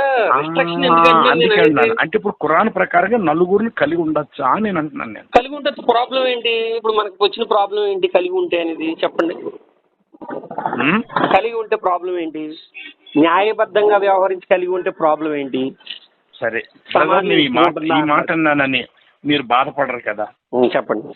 నిజంగా మీరు బాధపడరు. నేను మా సొంత తమ్ముడుగా నేను అతను మాట్లాడుతున్నాను. ఎందుకంటే నాకు ఆడబిడ్డ ఉంది, మీకు ఆడబిడ్డ ఉంది. రేపన్న రోజు మన బిడ్డను ఒక అయ్య చేతిలో పెట్టి పెళ్లి చేస్తాం. అవును. మన బిడ్డ ఉంటుండగా అతడు ఇంకొక ముగ్గురు స్త్రీలతో పాటు ఉంటే మన అమ్మాయి పరిస్థితి ఏమిటి? ఉన్నారు, అలాంటి మంచి వ్యక్తులు ఉన్నారు. మీరు నా మిత్రుడు చెప్తున్నాను వినండి. నా మిత్రుడు ఉన్నాడు, నా మిత్రుడు ఉంటే నా మిత్రుని విషయంలో జరిగిన విషయం చెప్తున్నాను వినండి. నా మిత్రుడు ఒక ఆయన ఉంటే పెద్ద వయసే. నేను మీ మిత్రుడిని అడగట్లేదు, మీ విషయం వినండి. రెండో పెళ్లి చేసుకోవడానికి కూడా చెప్తున్నాను నేను. ఆమెకి శరీర విషయంలో, గర్భసంచి విషయంలో ప్రాబ్లం వచ్చింది. నేను అడగట్లేదు బ్రదర్, గర్భసంచి క్యాన్సర్ ఏమి లేదు. మన బిడ్డ అలా కాదు, తప్పు మాట్లాడుతున్నారు. మన బిడ్డ పుష్కలంగా ఉంది, ఆరోగ్యంగా ఉంది. మన బిడ్డ వినండి, అంటే ఇప్పుడు ఖురాన్ లో జబ్బు చేత చేసుకోమని చెప్పాడు ఇక్కడ. ఖురాన్ లో మొదటి భార్యకు జబ్బు ఉంటే అప్పుడు రెండో భార్య చేసుకోండి, ఆవిడ కూడా సంస్కారానికి ఉపయోగపడితే మూడో భార్య అని ఏమైనా లిఖించబడిందా? మొదటి భార్యను కూడా న్యాయంగా వ్యవహరించాలి అనారోగ్యం వస్తే. నేను చెప్పేది అదే. ఇప్పుడు మన బిడ్డకి అలాంటి పరిస్థితి సమాజంలో ఎదురైతే ఒక తండ్రిగా మనకి ఎలా ఉంటుంది? మన బిడ్డ మన దగ్గరికి వచ్చి నాన్న పరిస్థితి ఇలా ఉందంటే ఏంటి? నేను హిందూ సమాజం ప్రకారం అయితే ఒప్పుకోను. నేను ఇబ్రాహీం అలైహిస్సలాం ధర్మం అయితే ఒప్పుకుంటా. అంటే ఇప్పుడు నీ మాట అన్నాను, నన్ను క్షమించు. ఇప్పుడు ఇప్పుడు నా కూతురు, మీరు అన్నది ఏంటంటే, ఇప్పుడు నా పెద్ద కూతురు పేరు అమీరా, మీరు చెప్తున్నారు. వినండి మీరు ఏమన్నారంటే, ఇప్పుడు నీ కూతురు ఉందయ్యా అని చెప్పి డైరెక్ట్ చక్కగా ఒక అన్నలా మాట్లాడారు. అవును. ఒక అన్నలా మాట్లాడారు, ఓకేనా? ఉమ్. ఒక అన్నలా మాట్లాడారు కాబట్టి నేను ఒక తమ్ముళ్ళ మీకు ఒకటి ఇస్తున్నాను ఆన్సర్ ఏంటంటే, నా కూతుర్ని సరిగ్గా చూసుకుంటానని చెప్పి చూసుకోని వాడికి, పనికి మాలిన వాడికి ఇచ్చి చేసే కంటే ఇంకొక ఇద్దరిని పెళ్లి చేసుకుని సరిగ్గా చూసుకుని నా కూతురి యొక్క జీవితాన్ని, అశేష జీవితం చాలా బాగా చూసుకుని ఒక దైవభక్తిలో చూసుకుంటున్న వ్యక్తికి ఇచ్చి చేయడం నాకు చాలా ఉత్తమం. దైవభక్తిలో ఉండి అదే దుర్మార్గు కూడా అనుకోండి, నా కూతుర్ని ఏం చేస్తాడో తెలియదు. అంటే మీరు అదే ఆలోచిస్తున్నారు తప్ప ఇప్పుడు మన బిడ్డ దగ్గర ఒకవేళ నా కూతురు వచ్చి స్వయం పక్షంగా డాడీ ఇలా నేను విడిపోతాను అనుకోండి, ఈజీగా కులా ఉంది, కులా అనే ఉంది, వెంటనే అమ్మాయి కులా నాకు అర్థం కాదు బ్రదర్, మాట కట్ అయింది, చెప్పండి. కులా అండి, కుల అంటే ఆమెకు నచ్చకపోతే ఆమె విడాకులు ఇచ్చేయచ్చు. తలాక్ కాదు, కుల అంటే స్త్రీ ఇచ్చేటువంటిది, అది వెంటనే జరుగుద్ది. తలాక్ వేరు, కుల వేరు. కుల అంటే ఇప్పుడు స్త్రీ ఎంత స్పీడ్గా అయితే ఉందో అంత స్పీడ్గా ఇచ్చేయచ్చు. పైగా ఆమెకి చెల్లించవలసినవి చాలా ఉంటాయి. సరే, మీరు ఈ బుక్కనే లాగుతున్నారు, మరి నా కూతురికి సమాజం మన బిడ్డ మరలా మిత్రమా నేను చెప్తున్నాను. నేను ఇబ్రహీం ధర్మంలో ఉన్నప్పుడు నాకు సమాజంతో పని లేదు. ఎందుకు చెప్తున్నాను చెప్పనా? ఈ సమాజం ఈ రోజు ఇలా మాట్లాడుతుంది, రేపు వద్దు ఇంకోలా మాట్లాడుతుంది. ఒకప్పుడు ఇప్పుడు అలాంటి పరిస్థితి ఎదురై మన బిడ్డ పిల్లలతో పాటు పుట్టింటికి వచ్చేసినా సరే మీరు దాన్ని యాక్సెప్ట్ చేస్తారా? మిత్రమా ఒకటి చెప్తున్నాను, నా బిడ్డలు తీసుకొని పుట్టింటికి వచ్చి నాన్న నా పరిస్థితి అసలు బాగాలేదంటే పూర్తిగా మీరు వినలేదు. నా స్టేట్మెంట్ మీరు పూర్తిగా వినలేదు. మీరు రికార్డింగ్ చేసుకున్నాను అన్నారు కాబట్టి వినండి. నా స్టేట్మెంట్ ఏమన్నానంటే, ఒక పనికి మాలిన దౌర్భాగ్యుడు ఒక్కడే చూసుకుంటానని చెప్పి ఆడు ఒకవేళ బాగా చదువుకున్నాడు, ఒకవేళ నాకు తెలియకుండా తర్వాత తాగుబోతూ అయ్యేవాడు కంటే ఇద్దరు భార్యలుండి పెళ్లి చేసుకుని ఉత్తముడుగా ఉండేవాడు చాలా బెటర్ అన్నాను. దైవ భక్తి కలిగి ఉండేవాడు నా పిల్లని ఏ రకంగా చూస్తాడంటే దైవ భక్తిలో ఉండి చూస్తాడు. అతను ఎందుకు చూస్తాడు? అందరూ సమానంగా చూడాలని. ఈ పనికి మాలినోడు ఏం చేస్తాడంటే వీడు పనికి మాలిన పనులు చేసుకుంటూ తిరుగుతాడు. నేను ఎంతమందిలో చూశాను నేను. చెప్పండి. ఇలాంటి పనికి మాలిన నేను ఈ రోజున చాలా మందిని చూశాను నేను. ఓకే. ఎందుకంటే మన హిందూయిజంలో కానీ క్రైస్తవులో కానీ రెండో పెళ్లిళ్ళు చేసేసుకుంటారు. అది నచ్చలేదు నీళ్ళు గొడవలు పడిపోతారు, మళ్ళీ రెండో పెళ్లికి వెళ్ళిపోతారు. ఎందుకంత వెళ్ళిపోవడం? అంత గొడవలు పడిపోయే అంత దేనికోసం అంటే చిన్న ఇగోల కోసం. అదేలే. అసలు ఆ దైవభక్తి ఉన్నవాడైతే భార్యని ఎలా చూసుకోవాలో అలాగే చూసుకుంటాడు. ఆ దైవభక్తి ఉన్న అమ్మాయి అయితే భర్తతో ఎలా మెలగాలి అలా మెలుగుద్ది. ఇబ్రహీం ధర్మంలో ఏదైతే హాజిరా అలైహిస్సలాం వారు ఏదైతే చేశారో అలాగే ఉండాలి. నా పిల్లలు కూడా అలాగే ఎదగాలి. మరి ఇబ్రహీం గారికి 4 పెళ్లిళ్ళు అవ్వలేదే? ఎన్నైనాయండి? ఎన్నైనా మీరు అనుకుంటున్నారు? 3 నుంచి 4 వరకు అయి ఉంటాయి అనుకుంటున్నాను. ఆ విషయం కూడా నాకు చెప్పండి ఒకసారి. అంటే 4 అన్న మాట క్లియర్ గా చెప్పండి. అంటే కెతూరా అనేవాడు తర్వాత జరిగింది అనేటువంటిది ఎక్కడో దినవృత్తాంతాల్లోనే ఎక్కడ చదివాను. ఓకే, సంతోషం. అప్పుడు ఎంతమంది వచ్చినట్టు మీకు? 3. ఇంకొక అంటే ఉపపత్నులు కలరు అని అంటాడు. ఎక్కడుంది అబ్రహాం గారి ఉపపత్నులు? ఉంది. మరి నేను వాక్యం అది మీరు ఇప్పుడు ఆ మాట మీరు బైబిల్లో చూపించినా నేను ఇష్టపడతాను. మీరు బైబిల్లోంచి ఏమిటంటే అబ్రహాం గారికి ఉపపత్నులు ఉన్నారు అన్న మాట, అది నాకు ఒకసారి రిఫరెన్స్ తో పాటు దయచేసి పంపించండి. అలాగే బాబులోని యొక్క నాగరికతలో ఆయన పుట్టారు, పెరిగారు. వారి కాలంలో ఒక రాజు గారు అవి నేను మీకు ఖచ్చితంగా ఇస్తాను. పంపించండి. అది మీకు ఖచ్చితంగా ఇస్తాను. ఎందుకంటే మనం మీరు భీమవరం కాబట్టి ఎప్పుడు వస్తారు ఇలా రాజమండ్రి వచ్చేమంటే మనం ఏదైనా మాట్లాడుకుందో సబ్జెక్ట్ పెట్టుకుంటా అంటే వస్తాను. లేకపోతే నేను రాను. మనం దూరంగా ఉండి ప్రేమగా ఉంటుంది మంచిది. లేదు తమ్ముడా, రండి ఒకసారి రండి. మీ అన్నయ్య ఉన్నాడు అనుకోండి, రండి కూర్చుందాం. ఇప్పుడు వినండి. అన్నయ్యకి నాకు చెప్పేది తమ్ముడా, వదిన గారిని మామూలుగా ఫోన్ చేసినప్పుడు నేను లేని బయటికి వెళ్ళా అన్నారు వదిన. అవును వదిన బయటికి వెళ్ళా అన్నారు. ఓకే అక్క గమ్మున అక్క అనేది వచ్చింది. ఇప్పుడు మీరు నా దగ్గరకు వస్తే గ్రంథాల సంగతి పక్కన పెడతాం, ఎన్నొద్దు. నా ఇంటికి వచ్చి భోజనం చేయండి, తర్వాత మీ ఇంటికి నేను భోజనం చేస్తాను. అలాగే ఈ గ్రంథాలు ఇవన్నీ మనకు వద్దు, ఈ విషయాలు లేవదీయద్దు. ఎందుకు అంటే పరిచయం అయ్యారు కనుక ప్రేమతో రండి. లేదు, నేను ఇబ్రహీం ధర్మం విషయంలోనే మన ఇద్దరం హలాలే. ఎందుకంటే ఇటు నా గ్రంథ ప్రకారం చెప్తుంటూ మీరు నాకు హలాల్. ఎందుకంటే ధర్మ సంబంధం ఇబ్రాహిం ధర్మం ప్రకారంగా కలవాలంటే ముందు నేను 3 పెళ్లిళ్ళు చేసుకోవాలి నాన్న. వద్దు లేదండి, నేను ఇబ్రహీం అలైహిస్సలాం ధర్మంలో ఉండగా ఒక్క పెళ్లి చేసుకున్నాను కదా, నన్ను ఎందుకు తీసుకోవట్లేదు? మరి ఇబ్రాహిం గారు ఒక పెళ్లి చేసుకుని అలా ఉండిపోవచ్చు కదా ఆయన.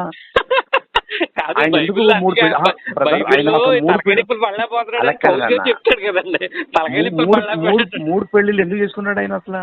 ఏమో నాకేం తెలుసండి. భార్య చచ్చిపోతే ఇంకో భార్యను చేసుకున్నాడా? భార్య ఉంటుండగా ఇంకో భార్యను పెళ్లి చేసుకున్నాడు ఆయన. ఆ తర్వాత అంతకు ముందు ఉపపత్నులు ఉన్నారు, తర్వాత కూడా ఉపపత్నులు అంటే ఏ ఏజ్ లో ఉంటారు చెప్పండి? వయసులో ఉండగానే ఉంటారు ఉపపత్నులు అని. అదే బ్రదర్, ఇప్పుడు అసలు ఉపపత్నులు అన్న మాట అసలు మీకు బైబిల్ ఎక్కడ కూడా ఇబ్రాహిం గారికి ఉపపత్నులు ఉన్నారన్నమాట మీకు ఎక్కడా కనబడదు. పోనీ ఖురాన్ లో ఉంటే నాకు చూపి ఉపపత్నులు అనేది బైబిల్లో చూపిస్తానండి మీకు. అదే బైబిల్లోంచి ఇబ్రాహిం గారికి ఉపపత్నులు కరెక్ట్ గా మళ్ళీ చెప్తున్నాను.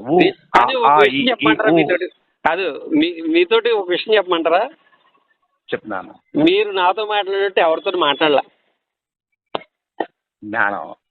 అంటే తక్కువగా ఈ మధ్య కాలంలో ఈ ముస్లిం సోదరులు అన్న వాళ్ళతో ఎక్కువ మాట్లాడలేదు. మీరు చాలా చక్కగా మాట్లాడారు. లేదు బ్రదర్ నాకు రాయచూర్ నుండి, బెంగళూరు నుండి, తర్వాత మైసూర్ నుండి బ్రదర్ ఎక్కువగా ఆరిఫ్ అనే బ్రదర్ ఎక్కువగా ఫోన్ చేస్తుంటారు. ఆరిఫ్ తమ్ముడు ఎవరు? మన ఈయన ఆరిఫ్, మహమ్మద్ ఆరిఫ్ గారా?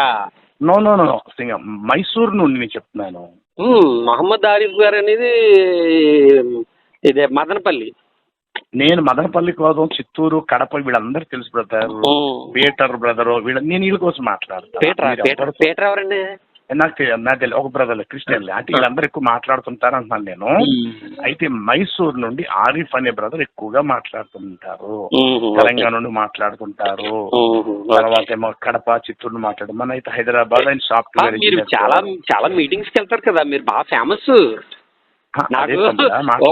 ఎవరంటే ఇప్పుడు నాకు ఒక ఆయన చెప్పాడు, ఇది అప్పుడు చర్చికి వెళ్ళే టైంలో మక్బూల్ అని పాస్టర్ గారు ఉన్నారా, ఇప్పుడు కాదండి, 10 years 15 years బ్యాక్. ఫేమస్ రా బాబు, చాలా ఫేమస్ అని చెప్పాడు. అప్పుడు మీ దగ్గరకు వచ్చి కలుద్దాం అనుకున్నాం, కానీ ఇప్పుడు కలిసాం. అల్హమ్దులిల్లాహ్, అలా దేవుని దయ వల్ల మన కలవడం అయింది. 2 నిమిషాలు మాట్లాడి ఇప్పుడు ఎంత అయిందో తెలుసా? 1:22 నిమిషాలు. కానీ చాలా ప్రేమగా మాట్లాడారు నాతో. ఎందుకంటే మీరు చెప్పింది ఇది నిజం. ఏంటి నిజం అంటే నేను అరగంట మాట్లాడిన చాలా ప్రతిరోజు మాట్లాడుతుంటా. అరగంట మాట్లాడి 30 గంట, మొన్న అయితే 1:10 నిమిషాలు. ఇది ప్రేమ ఉంటేనే గానీ సాధ్యం కాదు. మీ దగ్గర ప్రేమ అనేటువంటి దాంతో నన్ను షూట్అవుట్ చేశారనమాట. భోజనం చేయాలి, రెండోది ప్రార్థన చేసుకోవాలి. ఇది అయిన తర్వాత మీకు ఎప్పుడు మనం ఏదైనా విషయం మాట్లాడుకోవాలంటే ఎప్పుడు ఫోన్ చేయమంటారు చెప్పండి? నాకు నిజం చెప్పాలంటే ఆదివారం మధ్యాహ్నం 3 దాటితే ఖాళీ అయిపోతాను. 3 దాటితే ఖాళీ అండి ప్రతి ఆదివారం. ఎందుకంటే చర్చలు అయిపోతాయి, ఇంటికి వస్తా, భోజనం చేస్తాను. ప్రతి నెల మొదటి ఆదివారం మాత్రం 6 అవుతుంది. మిగతా ఆదివారాలు మాత్రం 3తో క్లోజ్. ఆదివారమే మాట్లాడితే నేను ఫ్రీగా మాట్లాడతా. ఓకే అండి, అయితే 3 గంటలకు ఒక గంట ఇలాగే మాట్లాడుకుందాం.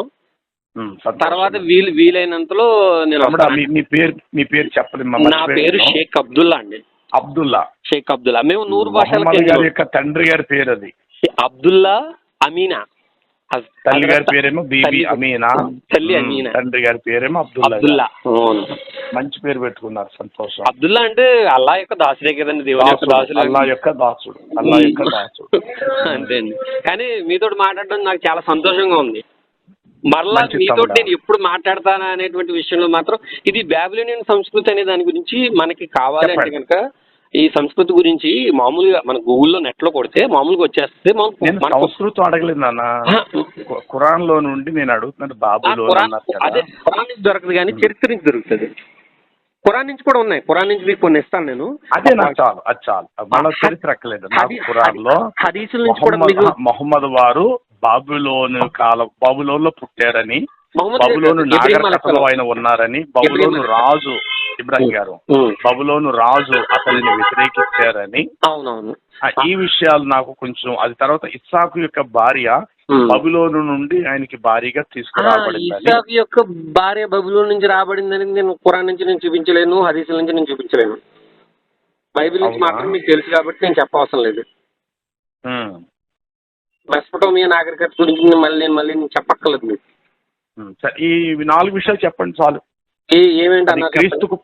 క్రీస్తుకు పూర్వం అతడు ఏ కాలం నాటివాడు, అతడు పరిపాలన చేసిన ఇప్పుడు ఏ దేశం పేరు? క్రీస్తు అది ఇప్పుడు మనం అనుకుంటున్నాం కదా, వాటి యొక్క వస్తుంది. నేను దాని గురించి మీకు ఇస్తాను. అయితే ఈ కాలాలు ఈ సమయాలు ఇమ్మంటే మరి ఖురాన్లో కాలాలు సమయాలు ఇవ్వరు కదా. కాలం కాదు. ఇప్పుడు ఇబ్రాహీము నమ్రూద్ రాజుకు సంబంధించింది, ఇబ్రహీం అలైహిస్సలాం వారికి సంబంధించిన సబ్జెక్టు. ఈ సబ్జెక్ట్ నేను ఇవ్వగలను. అదే నమ్రూదు రాజు అంటున్నారు. అతడు ఏ తెగకు చెందినటువంటి రాజు కావాలి. అతడు ఏ భాష మాట్లాడే రాజు అయి ఉన్నారు. అయితే ఇప్పుడు ఇది చెప్తాను కదా మీకు, నేను నమ్రూద్ గురించి నేను ఇస్తాననేది ఖురాన్ స్టేట్మెంట్ నుంచి ఇస్తాను మీకు. అదే నేను కూడా ఏ తెగలకు చెందినోడు, ఆయన కాలంలో ఆయన ఏం జరిగిందనేది అక్కడ ఖురాన్లో మొహమ్మద్ సల్లల్లాహు అలైహి వసల్లం వారి మీద అవతరించింది నేను ఇవ్వగలను. కానీ కొత్త సబ్జెక్ట్ నేను తీసుకురాలేదు. నమ్రూద్ రాజుగా ఉన్నప్పుడు ఇబ్రహీం అలైహిస్సలాం వారి మీద దాడి చేద్దాం, చంపేద్దాం అనుకున్నటువంటి వ్యక్తి, ఆయన అగ్నిగుండంలో వేసిన వ్యక్తి, వీటి నుంచి నేను ఇవ్వగలను. మరి నేను చెప్పింది అదే బ్రదర్. అంతేగాని ఏ కాలాలంటే ఇప్పుడు యోబు గారి కాలం, అతడు ఏ దేశానికి రాజు, నెంబర్ వన్ అతడు ఏ దేశానికి రాజు మిత్రం. ఇప్పుడు నేను చెప్తానండి ఇంటర్ప్రిటేషన్ అంటే అది వచ్చేస్తుంది. అది ఎందుకు అది ఈజీగా వస్తుంది. ఇంటర్ప్రిటేషన్ ఏంటంటే మధ్యలో ఎందుకు మిమ్మల్ని డిస్టర్బ్ చేయాలి. ఇప్పుడు అయ్యూబ్ అలైహిస్సలాం వారు ఏ కాలం వారని చెప్పడానికి మన దగ్గర ఏం లేదు. ఇప్పుడు దాని గురించి మనం పెట్టుకున్న ఉపయోగం లేదు. అయ్యూబ్ అనేవారు అయ్యూబ్ అలైహిస్సలాం వారు ఉన్నారు కదండి. చాలా మంది స్కాలర్స్, నేను ఓఫీర్ గారిని వీళ్ళందరినీ అడిగాను. వాళ్ళ యొక్క మీటింగ్స్ వాళ్ళ అడిగితే, మీరు ఖురాన్లోనే అయ్యూబ్ అలైహిస్సలాం అని ఉంది అంటే మీరు ప్రవక్తగా ఒప్పుకుంటున్నారు కాబట్టి యోబు ప్రవక్త అబ్బాయి అని మేము కూడా స్టేట్మెంట్ ఇస్తున్నాం అన్నట్టు అంటే ఆయన వీడియో కూడా చూసాను. సరే, అయితే ఈ విషయాలు నాకు ఎప్పుడు పంపిస్తారు? అదే అండి, ఇప్పుడు మీరు ఏదైతే అన్నారో అవన్నీ గుర్తుపెట్టుకుని ఖురాన్ నుంచి వస్తాను, చూసి దానికి సంబంధించిన ఇంటర్ప్రిటేషన్ మీకు నేను ఇవ్వడానికి ప్రయత్నం చేస్తాను. కానీ మీరు దేవుని బైబిల్ యొక్క ఖురాన్ యొక్క దేవుడు అక్కడ కాదని మీరు ఒక్క స్టేట్మెంట్ ఇస్తే ఖచ్చితంగా చెప్తాను. ఆ టైంలో తమ్ముడికి ఇవ్వరా? అలాగే అదే బ్రదర్, నేను ఏం చెప్తున్నానంటే న్యాయమే. తమ్ముడు కరెక్టే న్యాయమే. ఇప్పుడు మీరు చెప్పిన మరో క్షణమే నేను దాన్ని మీ చెవిలో పోస్తాను, మనసులో పోస్తాను. నా మనసులో నా చెవిలో మీరు పోద్దరు. కానీ మనసు అనేది ప్రతి దానికి అలా తీసుకోవట్లేదు, కానీ తీసుకోవట్లేదు, సందర్భాన్ని బట్టి చెప్తున్నాను. Okay, thank you. మీరు మంచిది నాన్న. ఒక్కొక్కటి ఏంటంటే, మీరు నన్ను చాలా ప్రేమగా మాట్లాడారు. ఒక అన్నగా నేను మిమ్మల్ని ఫీల్ అవుతున్నాను. సంతోషం తమ్ముడా. ఎందుకంటే గ్రంథాలు అనేవి మన చేతిలో నుంచి వచ్చినవి కాదు. మనం వాటిని బద్దలు కొట్టేద్దాం చేద్దాం అనుకునేది నా ఉద్దేశం అయితే కాదు. ఏదైనా ఒక వ్యక్తి అనుకుంటుంటే ఆయపడిపోయి నేను నిరూపించేస్తాను, నేను చేసేస్తానంటాడు. నాకెందుకంటే నేను నిరూపించుకుని తర్వాత వచ్చి వాళ్ళు తీసుకుంటారేమో, అంతే కదా. నేను కేవలం దాన్ని ఒక నమ్మిన ఉండి అంతవరకు మాత్రం ఉంటానండి. ఎందుకంటే మనం అసలు మనకి దేవుడు ఒక్కడు అనేటువంటిది తెలిసింది చాలు, ఇంతవరకు చాలు. నేను నమ్మినటువంటి కొన్ని సిద్ధాంతాలు నా తల్లి ఏదైతే చెప్పింది అది ఖురాన్ నుంచి నాకు అందింది. ఎంతో గొప్ప లక్షణాలు, తాగుడు మానమని, జోదం మానమని, వ్యభిచారం మానమని, ఎన్నిటి గురించి చక్కగా నాకు ఖురాన్ సెలవిస్తుంది చాలు. ఇప్పుడు 4 వివాహాల విషయంలో నేను ఎందుకు వెళ్ళాలి? నాకు అవసరం లేదు కదా. అవసరమైంది నేను తీసుకున్నాను. ఇలాంటిది ఏంటంటే నాకు చాలా ఇంట్రెస్ట్ఫుల్ గా నాకు అనిపిస్తుంది. ఎందుకంటే నేను అందుకని ఖురాన్ నమ్మాను. రెండోది, ఆ నమాజ్ విషయంలో కూడా ఆరాధన వేరు, ప్రార్థన వేరు. నాకు ఎంత నచ్చిందంటే ఆరాధన, నేను అంతకు ముందు వెళ్ళినప్పుడు ఒక చర్చి పాస్టర్ గారు నేను ప్రతి నెల సరే సరే సరే నాన్న, మీరు మీరు 3 రోజులు తెలియపరచండి. అలా కదనే, వినండి ఒకసారి. నేను చర్చికి వెళ్ళే పాస్టర్ గారు నేను ఎంత దశ భాగం తెచ్చివాడిని చూసేవారు.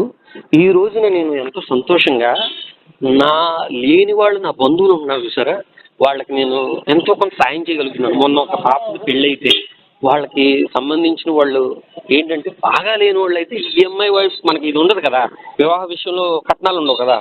ఏం చేశానంటే మొత్తం నేను ఆ అబ్బాయికి ఏం చేశానంటే బాగా లేని పరిస్థితులు అయితే వాళ్ళకి ఒక 20,000 రూపాయలు ఇచ్చి పెళ్లికి సామానం కొనిమ్మని, అంటే వాళ్ళు ఉండడానికి మంచం కానించి, అంటే వాళ్ళకి సహాయం చేయగలిగాను. ఇది వరకు పాస్టర్ గారు చేస్తే పాస్టర్ గారు నా ఎదురుకుండానే ఎదిగిన పాస్టర్ గారు ఈ రోజున ఫారిన్ కార్లో తిరుగుతున్నారు. అంతకు ముందు పాస్టర్ గారు సైకిల్ మీద తిరిగేవాడైనా. ఎక్కడ తిరిగేవాడైనా సైకిల్లో, ఒంగోలులో సైకిల్ మీద తిరిగి పాస్టర్ గారు ఈ రోజు నా ఎదురుకుండా ఫారిన్ కార్లు తిరుగుతున్నాడు. అంటే శ్రమలు పడమని చెప్తున్నారు కానీ సుఖాన్ని అనుభవిస్తున్నారు. అంటే ఇరుకు మార్గం పోవాలని చెప్తున్నారు కానీ వీళ్ళేమో ఏసీ కార్లో తిరుగుతారు. విశాల మార్గంలో పోతున్నారు. విశాల మార్గాన్ని ఎందుకు పోతున్నారు? పోనీ అలాగంటే యేసుక్రీస్తు వారి టైంలో ఇవన్నీ లేవు కాబట్టి మేము ఇలా తిరగొచ్చు. అంబాసిడర్ కార్లో తిరగొచ్చుగా. మీకు 70-80 వేలు ఉన్న కార్లు మీకులాగా బస్సు మీద వెళ్ళొచ్చుగా, మీకులాగా ట్రైన్లో వెళ్ళొచ్చుగా. అంటే వీళ్ళు పెంచుకుంటాం అనమాట ఆస్తి. తర్వాత మళ్ళీ పిల్లలకి ఇచ్చేయాలి చర్చిని మళ్ళీ పిల్లలకి ఇవ్వడం. ఇదొక సాంప్రదాయం, విచిత్రమైన సాంప్రదాయం. వీటిని అన్నిటిని చూసి రాజకీయం అంటారు దీన్ని. రాజకీయం నిజంగా తర్వాత కొడుకులు వారసత్వం. నేను నిజంగా నేను ఏసన్న గారిని బాగా ఇప్పుడు కూడా అభిమానిస్తాను. పోస్టన్న మినిస్ట్రీ ఏసన్న గారిని అడుగుతారండి. అవును, ఇప్పటికే అభిమానిస్తాను.